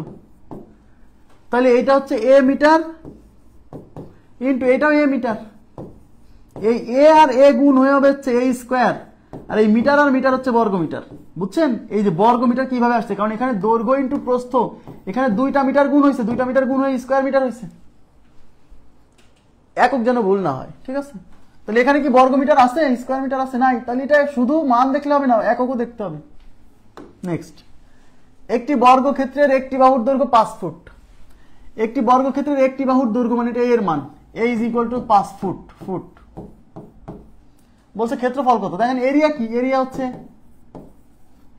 a², তাই এর মান হচ্ছে 5, তাহলে 5² মানে 25। যেহেতু এই দৈর্ঘ্যটা ফুটে আছে তাই এটা হবে বর্গ ফুট। দৈর্ঘ্য যদি মিটারে থাকে উত্তর হবে বর্গ মিটার, দৈর্ঘ্য যদি সেন্টিমিটারে থাকে উত্তর হবে বর্গ সেন্টিমিটার, দৈর্ঘ্য যদি গজে থাকে তাহলে উত্তর হবে বর্গ গজ। হ্যাঁ, দৈর্ঘ্য যদি ফুটে থাকে তাহলে বর্গ ফুট। নেক্সট, কোন বর্গক্ষেত্রের এক বাহুর দৈর্ঘ্য 10 সেন্টিমিটার, 10 সেন্টিমিটার এক বাহুর দৈর্ঘ্য, বর্গক্ষেত্রটির ক্ষেত্রফল কত? তাহলে এক বাহুর দৈর্ঘ্য 10 centimetre, a equal to 10 centimetre, তাহলে ক্ষেত্রফল মানে a স্কয়ার, তাহলে a স্কয়ার ইকুয়াল টু কি 10 স্কয়ার, 10 স্কয়ার মানে 100 স্কয়ার সেন্টিমিটার, বর্গ সেন্টিমিটার। দেখেন অপশনে 100 কিন্তু দুই জায়গা আছে, একটা সেন্টিমিটার একটা বর্গ সেন্টিমিটার, যেহেতু ক্ষেত্রফল চাইছে তাহলে বর্গ সেন্টিমিটার মানে 4 নাম্বার অপশন, খেয়াল রাখবেন কিন্তু এগুলো একক যেন ভুল না হয়। একটি বর্গাকার জমির এক পাশের দৈর্ঘ্য 10 ফুট হলে, এই যে বর্গাকার জমি, বর্গাকার জমি মানে হচ্ছে জমিটা হচ্ছে বর্গের মতো, জমিটা হলো বর্গের মতো মানে কি এর 4 বাহু সমান। এই বর্গাকার জমির এক পাশের দৈর্ঘ্য, এক পাশের দৈর্ঘ্য মানে এক বাহু, বুঝছেন, এক পাশের দৈর্ঘ্য মানে এক বাহু। তো যেহেতু বর্গাকার তার মানে এক বাহু 10 হলে প্রত্যেকটা 10 বলা নাই, বুঝে নিতে হবে। ওই জমির ক্ষেত্রফল কত? তাহলে জমির ক্ষেত্রফল হচ্ছে বাহু স্কয়ার মানে a স্কয়ার, এই এক পাশের দৈর্ঘ্য মানে কিন্তু এক বাহু 10, তাহলে a স্কয়ার মানে 10 স্কয়ার মানে 100, তাহলে 100 কি বর্গ ফুট হবে, এখানে যেহেতু ফুট আছে 100 বর্গ ফুট, অবশ্য একটা অপশনই 100 আছে, তাহলে কত number option? B number option, clear, 100 বর্গ ফুট। একটি বর্গাকার জমির এক পাশের দৈর্ঘ্য 22 ফুট, দেখেন একটি বর্গাকার জমির এক পাশের দৈর্ঘ্য 22 ফুট হলে ওই জমির ক্ষেত্রফল কত? কত বর্গ ফুট? একটি বর্গাকার জমির এক পাশের দৈর্ঘ্য, এই এক পাশের দৈর্ঘ্য মানে কিন্তু বাহুর দৈর্ঘ্য মানে 22, হ্যাঁ, বলছে ওই জমির ক্ষেত্রফল কত। এখন ক্ষেত্রফল এরিয়া ইকুয়াল টু কি বাহু স্কয়ার, a স্কয়ার এর মানে আবার 22, তাহলে 22 স্কয়ার, 22 স্কয়ার কত? 484, তাহলে যেহেতু এই বর্গ ফুটে আছে তাহলে এটা হবে 484 বর্গ ফুট, ক্লিয়ার বিষয়টা? 484, 22 স্কয়ার 484। এখন 22 স্কয়ার মানে যে 484, এটা যদি না বোঝেন, মুখস্থ না থাকে, তাহলে কি করবেন? স্কয়ার করবেন। এই যে 2 স্কয়ার 0 4, 2 স্কয়ার 0 4, 2 দুগুণী 4, 4 দুগুণী 8, সে 8 এই ঘর কেটে দিয়ে এখানে গুণ, 4 8 4, ব্যাস। তাও যদি না পারেন তাহলে 22 দিয়ে 22 কে গুণ করবেন, 22 দিয়ে 22 কে গুণ, এই যে 2 দুগুণী 4, 2 দুগুণী 4, 2 দুগুণী 4, 4 আর 4 8, 2 দুগুণী 4, বুঝছেন? এক লাইনে গুণ, কত মেথড শেখাইছি, যদি মনে না থাকে তাহলে বিপদ। একটি বর্গক্ষেত্রের এক বাহুর দৈর্ঘ্য 2.5 সেন্টিমিটার, এই যে এক বাহুর দৈর্ঘ্য দেওয়া আছে, বলছে এর ক্ষেত্রফল কত?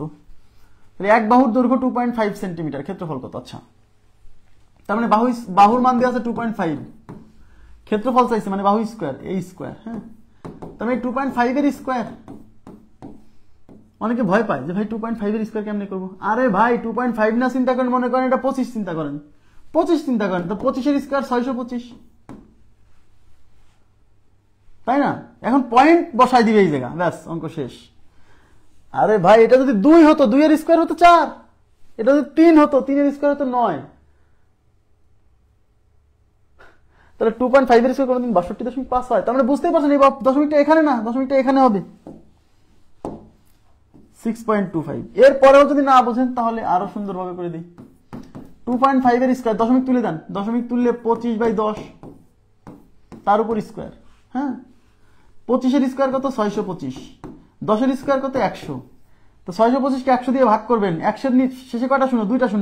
দুইটা শূন্য মানে এই পাশ থেকে দশমিক 2 ঘর সামনে চলে আসবে, তাহলে এখানে কি দশমিক আছে?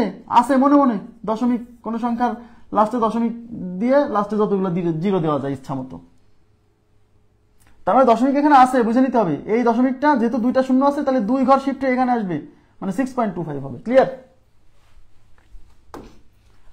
বর্গক্ষেত্রের এক বাহুর দৈর্ঘ্য 45 হলে ক্ষেত্রফল কত? এক বাহুর দৈর্ঘ্য 45 মানে a = 45, ক্ষেত্রফল কত? এরিয়া ইকুয়াল টু কি a স্কয়ার মানে 45 স্কয়ার। কোন সংখ্যার শেষে যদি 5 থাকে তাহলে বর্গ করার ক্ষেত্রে কি শিখাইছিলাম? কোন সংখ্যার শেষে 5 থাকলে লাস্টে 25 বসবে, আর এই সামনের সংখ্যাকে এই সংখ্যার ঠিক পরবর্তী সংখ্যা দিয়ে গুণ, তাহলে সামনে আছে 4, 4 এর পরবর্তী সংখ্যা 5 না, তাহলে 4 কে 5 দিয়ে গুণ করলে 4 5 20, তার মানে 2025। দেখেন এই যে ছোট ছোট যে টেকনিকগুলো শিখাইছি সেগুলো এখন আস্তে আস্তে কাজে লাগতেছে, যেন ভুলা যাবে না, বারে বারে কি মাঝে মাঝে প্র্যাকটিস করতে হবে, হ্যাঁ, মাঝে মাঝে রিভিশন দিতে হবে। অথবা 45 এর স্কয়ার আপনি এই 4 স্কয়ার 16, 5 স্কয়ার 25, 4 5 20, 20 দুগুণে 40, এই মাঝখানে যোগ করে দেন, এটা হচ্ছে 5, এটা হচ্ছে 2, 4 আছে 10 এর শূন্য হাতে 1, 1 আর 1 2, 2025। অনেক মেথড শেখাইছি। দুইটি বর্গক্ষেত্রের বাহুর দৈর্ঘ্য যথাক্রমে a মিটার b মিটার হলে, এখানে একটা কমা হবে,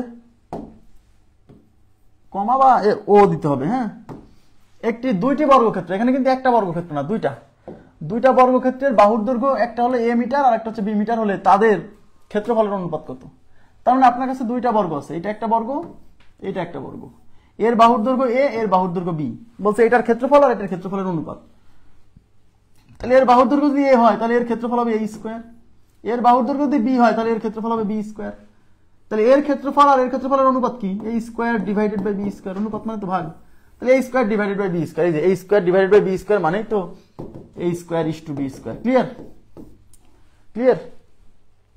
নেক্সট প্রশ্নে চলে যাচ্ছি।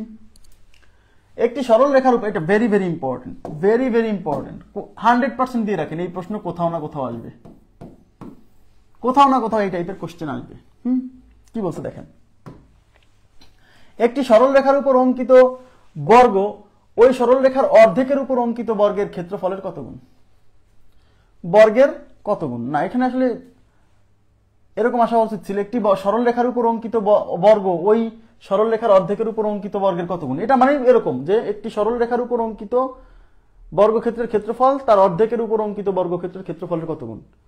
বুঝে নিতে হবে যে ক্ষেত্রফলের কত গুণ চাইছে, কারণ বলছে একটা সরল রেখার উপর অঙ্কিত বর্গ তার অর্ধেকের উপর অঙ্কিত বর্গের কত গুণ, মানে বিষয়টা হলো এরকম।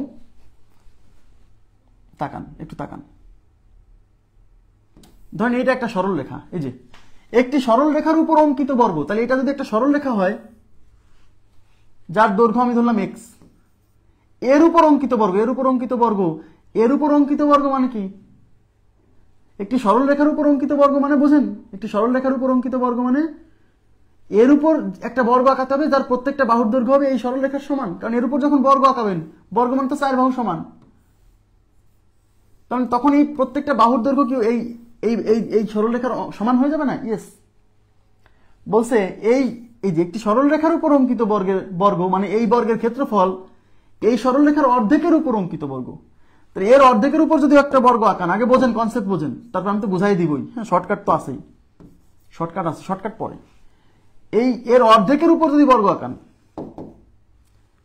তাহলে এর অর্ধেকের উপর যদি বর্গ আঁকান, তার মানে জি তার মানে এই যে এইটুক, তার মানে এই এই অর্ধেকের উপর যখন বর্গ আঁকাবেন তখন এর প্রত্যেকটা বর্গ হবে এইটুকের, এর প্রত্যেক মানে এর অর্ধেকের উপর যে বর্গটা আঁকাবেন, মানে এইটুকের উপর যে বর্গটা আঁকাবেন তার প্রত্যেকটা বাহু হবে এইটুকের সমান, অর্ধেকের সমান।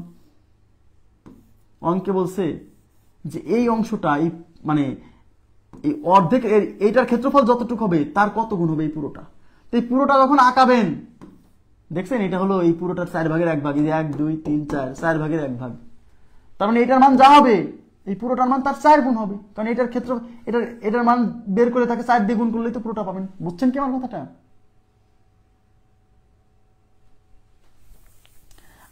ঠিক আছে, আমি শর্টকাট বলে দিব, আগে এমনি কনসেপ্ট বুঝেন। এই অঙ্কের ক্ষেত্রে সব সময় আপনি ধরে নেবেন যে ধরি এই যে একটি সরল রেখার উপর অঙ্কিত বর্গ, তাহলে এই যে একটি সরল রেখার কথা বলছে না, ওই সরল রেখার দৈর্ঘ্যটা আপনি ধরে নেবেন। ধরি সরল রেখার দৈর্ঘ্য, সরল রেখাটির দৈর্ঘ্য ইজ ইকুয়াল টু 2 একক। এখন অনেকে আমাকে বলবে ভাই এখানে কেন 2 একক ধরলেন? একটু পরে বুঝাবো, একটু পরে বুঝাবো। 2 একক বুঝেন, কিন্তু এই সরলরেখার দৈর্ঘ্য হচ্ছে 2 একক। হ্যাঁ, তাহলে এই সরলরেখার উপর এখন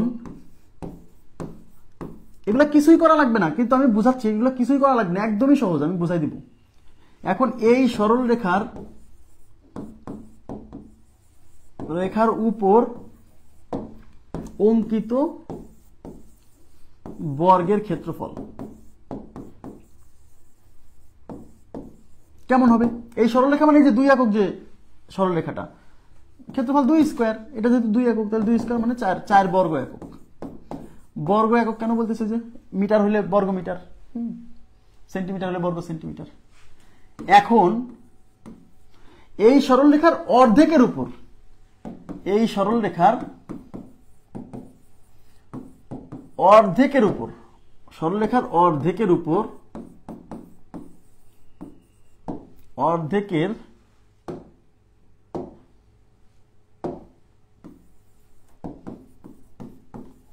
উপর অঙ্কিত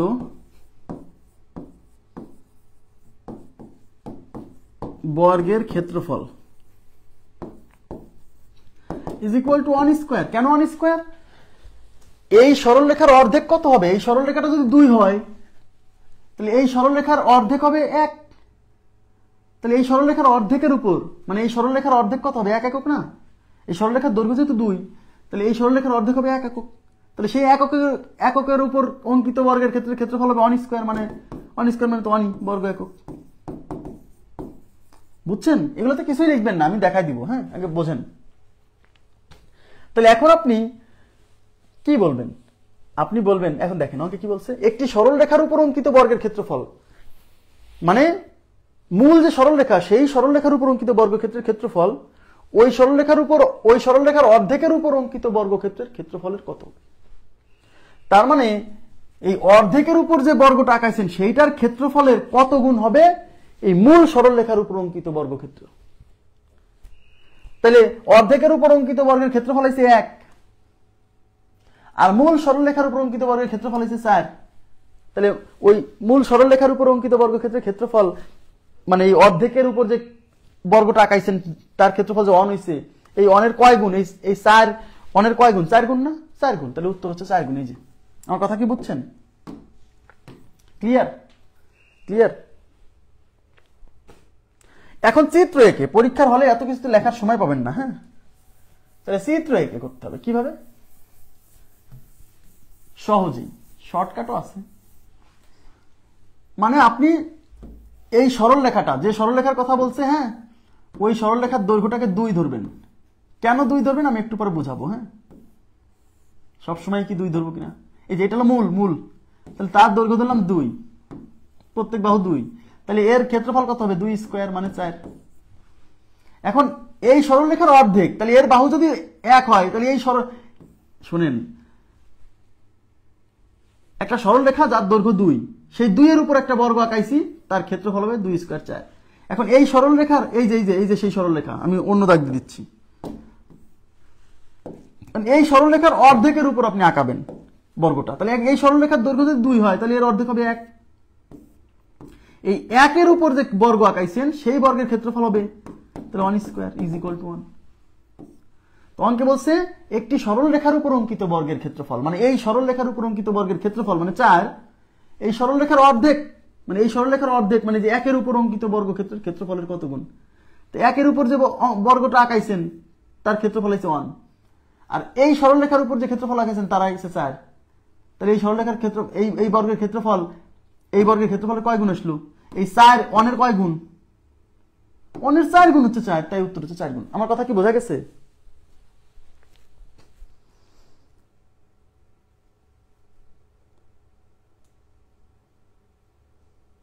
অর্ধেকের উপর না বলে 1/3, হ্যাঁ 1/3 বললে আমি কি বলবো সেটা বলছি। 2/3 উপর বলে নাই এই পর্যন্ত। আচ্ছা, আমি আপনাদেরকে একটা করে দিব, একটা জেনারেলি করে দিব, সমস্যা নেই। এখন এর পরের যে অঙ্কটা দেখেন, একটি সরল রেখার উপর অঙ্কিত বর্গক্ষেত্রের ক্ষেত্রফল ওই সরল রেখার 3/1 উপর অঙ্কিত বর্গক্ষেত্রের ক্ষেত্রফলের কত গুণ। তাহলে 3/1 যখন বলছে তখন সরল রেখার দৈর্ঘ্যটা ধরবেন 3 একক। এদিকে তাকান, এই সরল রেখাটার দৈর্ঘ্য ধরবেন 3 একক, যাতে ওই সরল রেখার 1/3, ওই সরল রেখার 1/3, তাহলে এই সরল রেখার দৈর্ঘ্য যদি 3 ধরি, এই 3 এর 1/3 মানে 3/1 হবে 1। আমার কথা কি বোঝা গেছে এবার বিষয়টা? কেন আমরা ওইখানে 2 ধরছিলাম? কারণ এখানে অর্ধেকের কথা বলছিল, তাই আমি এই বাহুটা 2 ধরছিলাম, 2 এর অর্ধেক 1। আর এখানে আমি 1/3 উপর 3/1 উপর আঁকাতে বলছে, তাই আমি এটাকে 3 ধরছি যাতে এটাকে 1 ধরা যায়। এবার কি বুঝছেন ব্যাপারটা?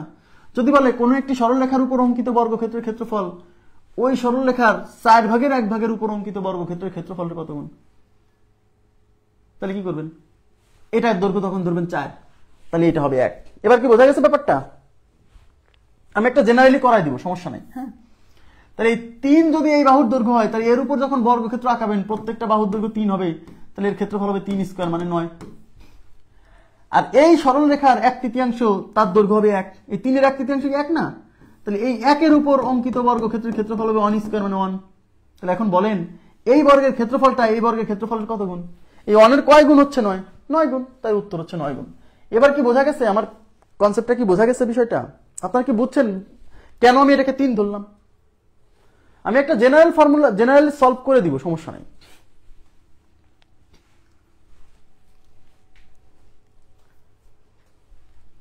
যেমন এই যে এখানে বলছি দেখেন, একটি সরলরেখার উপর অঙ্কিত বর্গের ক্ষেত্রফল ওই সরলরেখার 25% উপর অঙ্কিত বর্গক্ষেত্রের ক্ষেত্রফলের কত গুণ? একটি সরলরেখার উপর অঙ্কিত বর্গক্ষেত্রের ক্ষেত্রফল ওই সরলরেখার 25%। হ্যাঁ, আচ্ছা 25% মানে 25%। 25% মানে পার্সেন্ট তুলতে হলে কি করতে হয় জানেন? পার্সেন্ট তুলতে হলে 100 দিয়ে ভাগ করতে হয়। তাহলে 25 25, 4 25 100, তার মানে 1/4। মানে সরাসরি বলতেছে না যে একটি সরলরেখার উপর অঙ্কিত বর্গের ক্ষেত্রফল ওই সরলরেখার 1/4 উপর অঙ্কিত বর্গক্ষেত্রের ক্ষেত্রফলের কত গুণ?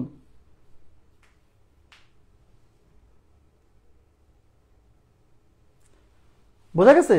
তা বলতেছে ওই সরলরেখার 25% উপর। 25% মানে 1/4 এর উপর, 1/4 উপর। তাহলে যেহেতু তাহলে একটি সরলরেখার দৈর্ঘ্য এখন 4 ধরবেন, এই 4 ধরবেন, এই 4 এর উপর অঙ্কিত বর্গক্ষেত্রের ক্ষেত্রফল হবে 4 স্কয়ার 16। আর এই 4 এর 1/4, 4 এর 25%, এই যে ওই সরলরেখার 25%, 4 এর 25% মানে 4 ভাগের 1 ভাগ, 4 ভাগের 1 ভাগ মানে 1, এটা যদি 4 হয় তাহলে 4 এর 1 ভাগের 4 ভাগের 1 ভাগ কি 1 না? এই 1 এর উপর অঙ্কিত বর্গক্ষেত্রের ক্ষেত্রফল হবে 1 স্কয়ার মানে 1। তাই 16 1 এর কত গুণ? 16 গুণ। তাই 16 গুণ। ক্লিয়ার হয়েছে কি ব্যাপারটা? ক্লিয়ার হয়েছে কেন আমরা এটা 4 ধরতেছিলাম, এটাকে 3 ধরছি, আগেরটাকে কেন 2 ধরছি? একটি সরলরেখার উপর অঙ্কিত বর্গের ক্ষেত্রফল ওই সরলরেখার 25%। আরে ওই সরলরেখার 25% মানেই ওই সরলরেখার 4 ভাগের 1 ভাগের উপর অঙ্কিত বর্গক্ষেত্রের ক্ষেত্রফলের কত গুণ সেটা চাইছে।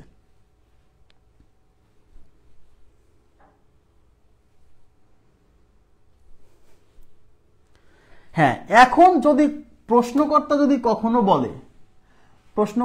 কখনো বলে যে একটি সরলরেখার, দেখেন যে একটি সরলরেখার উপর অঙ্কিত বর্গক্ষেত্রের ক্ষেত্রফল, আচ্ছা আমি একটু মূল সলভটা করে দিই। হ্যাঁ, একটু মূল সলভটা আমি করে দিই এইটার। ধরেন এইটার আমরা যদি x ধরে করতে চাই,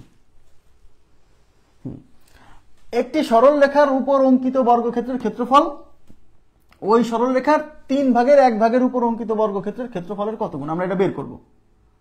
তাকান এদিকে প্লিজ। তাহলে একটি সরলরেখা, সেই সরলরেখার দৈর্ঘ্য যদি x হয়, একটু তাকান, এই যে এটা একটা সরলরেখা যার দৈর্ঘ্য হচ্ছে x, এই সরলরেখার উপর অঙ্কিত বর্গক্ষেত্রের ক্ষেত্রফল। আর কার সাথে তুলনা করতে বলছে? এই সরলরেখার 3 ভাগের 1 ভাগ। তাহলে এইটুক যদি x হয়, তাহলে এই সরলরেখার 3 ভাগের 1 ভাগ হবে x/3, মানে একটু ছোট হবে যেটুক x/3। তাহলে এই সরলরেখার উপর অঙ্কিত বর্গক্ষেত্রের ক্ষেত্রফল মানে যে এইটার ক্ষেত্রফল এর 1/3 মানে x/3 এর উপর, মানে এইটার ক্ষেত্রফলের কত গুণ? মানে এইটার ক্ষেত্রফলের কত গুণ, বুঝছেন? তাহলে এইটার এক বাহু যদি x হয়, কারণ ওই সরলরেখার দৈর্ঘ্য এখন বাহুর দৈর্ঘ্য সমান, তাহলে প্রত্যেকটা x, তাহলে এক বাহুর দৈর্ঘ্য x হলে এর ক্ষেত্রফল হবে x স্কয়ার, বুঝেন? তাহলে এর এক বাহুর দৈর্ঘ্য হচ্ছে x/3, তাহলে এর ক্ষেত্রফল হবে x/3 এর হোল স্কয়ার, তার মানে x square divided by 3 square 9। এদিকে তাকান প্লিজ, মনোযোগ দেন। তার মানে এটার ক্ষেত্রফল হবে x স্কয়ার, আর এর 1/3 উপর অঙ্কিত বর্গক্ষেত্রের ক্ষেত্রফল হবে x স্কয়ার ডিভাইডেড বাই 9। এখন প্রশ্নে কি বলছে? একটি সরলরেখার উপর অঙ্কিত বর্গক্ষেত্রের ক্ষেত্রফল, সেই সরলরেখাটাকে আমরা x ধরে নিছি, তাহলে x এর উপর অঙ্কিত বর্গক্ষেত্রের ক্ষেত্রফল মানে x স্কয়ার,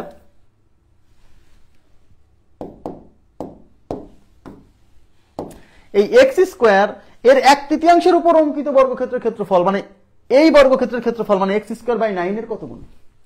তার মানে আমাকে এখন বের করতে হবে এই মানটা এই মানের কত গুণ। এইটুক বুঝছেন কিনা প্লিজ আমাকে এইটুক রেসপন্স করেন।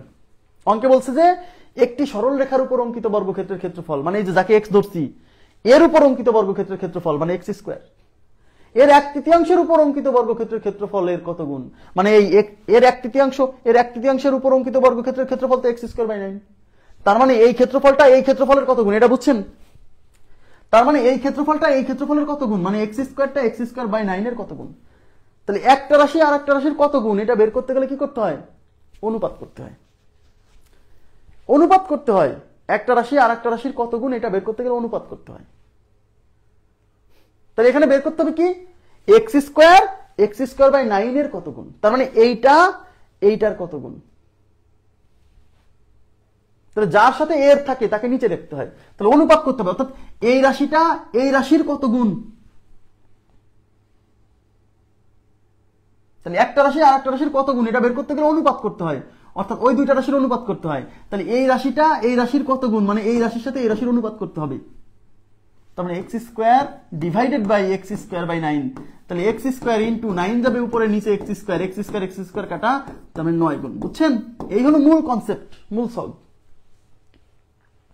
একটা রাশি আর একটা রাশির কত গুণ এটা বের করতে গেলে তাদের অনুপাত করতে হয়। তাহলে অঙ্কে বের করতে বলছে এক্স স্কোয়ার বাই 9 এর কত গুণ।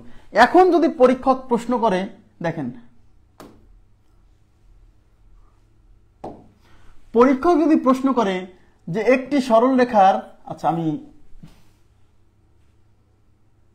আমি এইখানে প্রশ্নটা আমি চেঞ্জ করে দিচ্ছি, আপনারা করেন দেখি কি অবস্থা, তাহলে আমি বুঝতে পারবো। একটি সরল রেখার উপর অঙ্কিত বর্গক্ষেত্রের ক্ষেত্রফল ওই সরল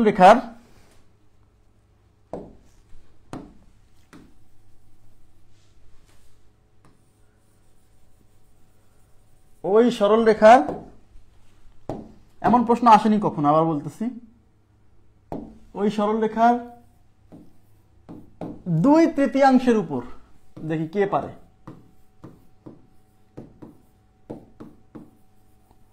ওই সরল রেখার 2/3 উপর অঙ্কিত বর্গক্ষেত্রের ক্ষেত্রফলের কত গুণ। এগুলা কিন্তু উত্তর না, আমি এটা জাস্ট বানাই দিছি, ঠিক আছে? দেখি কি অবস্থা। ওই সরল রেখার 2/3 উপর অঙ্কিত বর্গক্ষেত্রের ক্ষেত্রফলের কত গুণ। এরকম প্রশ্ন আসেনি, আসলে অনেকে কট খেয়ে যাবে, ঠিক আছে? কারণ তারা খালি পড়ে গেছে ওই সরল রেখার 1/3 উপর 1/n গুণ 1/n স্কোয়ার গুণ। হ্যাঁ, তাহলে একটা সরল রেখা যার দৈর্ঘ্য হচ্ছে এক্স, কি অবস্থা দেখছেন? অনেকে টেনশনে পড়ে গেছে, শর্টকাটে তো মিলছে না এখন, এটা দিলে অনেকেই কট খেয়ে যাবে। তাই এটার দৈর্ঘ্য যদি এক্স হয়, তাহলে এক্স এর উপর অঙ্কিত বর্গক্ষেত্রের ক্ষেত্রফল হলো এক্স স্কোয়ার।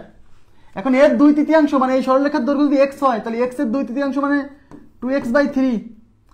এই 2x/3 ধরেন এই সরলরেখাটা এতটুকু, এর উপর অঙ্কিত বর্গক্ষেত্রের ক্ষেত্রফল চাইছে। তার মানে আমাদেরকে যে বর্গক্ষেত্রের মানে এই সরলরেখার 2/3 মানে 3 ভাগের 2 ভাগ, তাহলে এটা যদি এক্স হয়, এর 2/3 হচ্ছে 2x/3। এই 2x/3 উপর অঙ্কিত বর্গক্ষেত্রের ক্ষেত্রফল, তার মানে এর এক একটা বাহুর দৈর্ঘ্য 2x/3, তাহলে এর ক্ষেত্রফল হবে 2x ডিভাইডেড বাই 3 এর হোল স্কোয়ার, মানে 4x স্কোয়ার ডিভাইডেড বাই 9। তার মানে এই x এর উপর অঙ্কিত বর্গক্ষেত্রের ক্ষেত্রফল মানে x স্কোয়ার, এর 2/3 মানে এই 2x/3 এর উপর অঙ্কিত বর্গক্ষেত্রের ক্ষেত্রফল মানে এটার কত গুণ, মানে x স্কোয়ার এটার কত গুণ। তাহলে এইটার কত গুণ বের করতে গেলে কি করতে হবে, এটার সাথে এটার অনুপাত, অর্থাৎ x square divided by 4x square divided by 9। তাহলে x স্কোয়ার ইন্টু 9 যাবে উপরে, 4x স্কোয়ার নিচে, x স্কোয়ার কাটা 9/4 গুণ। এই প্রশ্ন আসলে অনেকে ধরা খেয়ে যাবে, কারণ শর্টকাট পড়ে পড়ে অভ্যস্ত। আপনারা কি প্লিজ এটা বুঝলেন, ব্যাপারটা কি, কনসেপ্টটা কি বুঝছেন? একটা সরল রেখা যার উপর একটা বর্গক্ষেত্র আঁকাবেন, আর ওই সরল রেখার কোনো একটা অংশের উপর বর্গক্ষেত্র আঁকায় বলবে যে এই সরল রেখার উপর যে বর্গক্ষেত্র আঁকাইছেন সেইটা এই অংশের উপর যে বর্গক্ষেত্র আঁকাইছেন তার কত গুণ। অন্যরা মনে হয় বুঝলেন না, মানে অন্যরা কোনো রেসপন্স নাই, মানে যারা ক্লাস দেখতেছেন আপনারা প্লিজ একটু কাইন্ডলি রেসপন্স করেন। অঙ্কটা খুবই ইম্পর্টেন্ট, মানে খুবই ইম্পর্টেন্ট, খুবই গুরুত্বপূর্ণ এই অঙ্কটা, মানে এই টাইপের কোশ্চেন গুলা এতটা ইম্পর্টেন্ট, মানে এতবার পরীক্ষাতে আসছে আপনি কল্পনা করতে পারবেন না। একটা রাশি আর মূল কনসেপ্ট আপনাকে শিখতেই হবে। হ্যাঁ, মূল কনসেপ্টের বাইরে যে কোনো কিছু শুধু ওইটা করার সুযোগ নেই, মূল কনসেপ্ট আপনাকে শিখতেই হবে।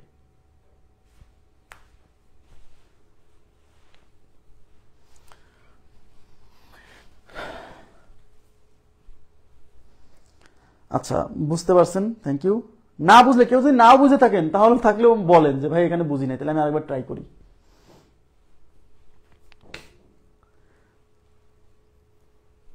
এই টাইপটা খুবই ইম্পর্টেন্ট। আজকে এখানেই রাখবো, হ্যাঁ এখানেই সমাপ্ত করব। আমরা আগামীকাল শুক্রবার, তাই না? দেখি আগামীকাল ক্লাস নেওয়া যায় কিনা। যদি আমি ক্লাস নিতে পারি তাহলে আমি অবশ্যই জানাই দিব, যেহেতু গত ক্লাসটা নিতে পারিনি, তাহলে আগামীকাল ক্লাস নিতে পারলে আমি অবশ্যই গ্রুপে নোটিশ দিয়ে জানাই দিব।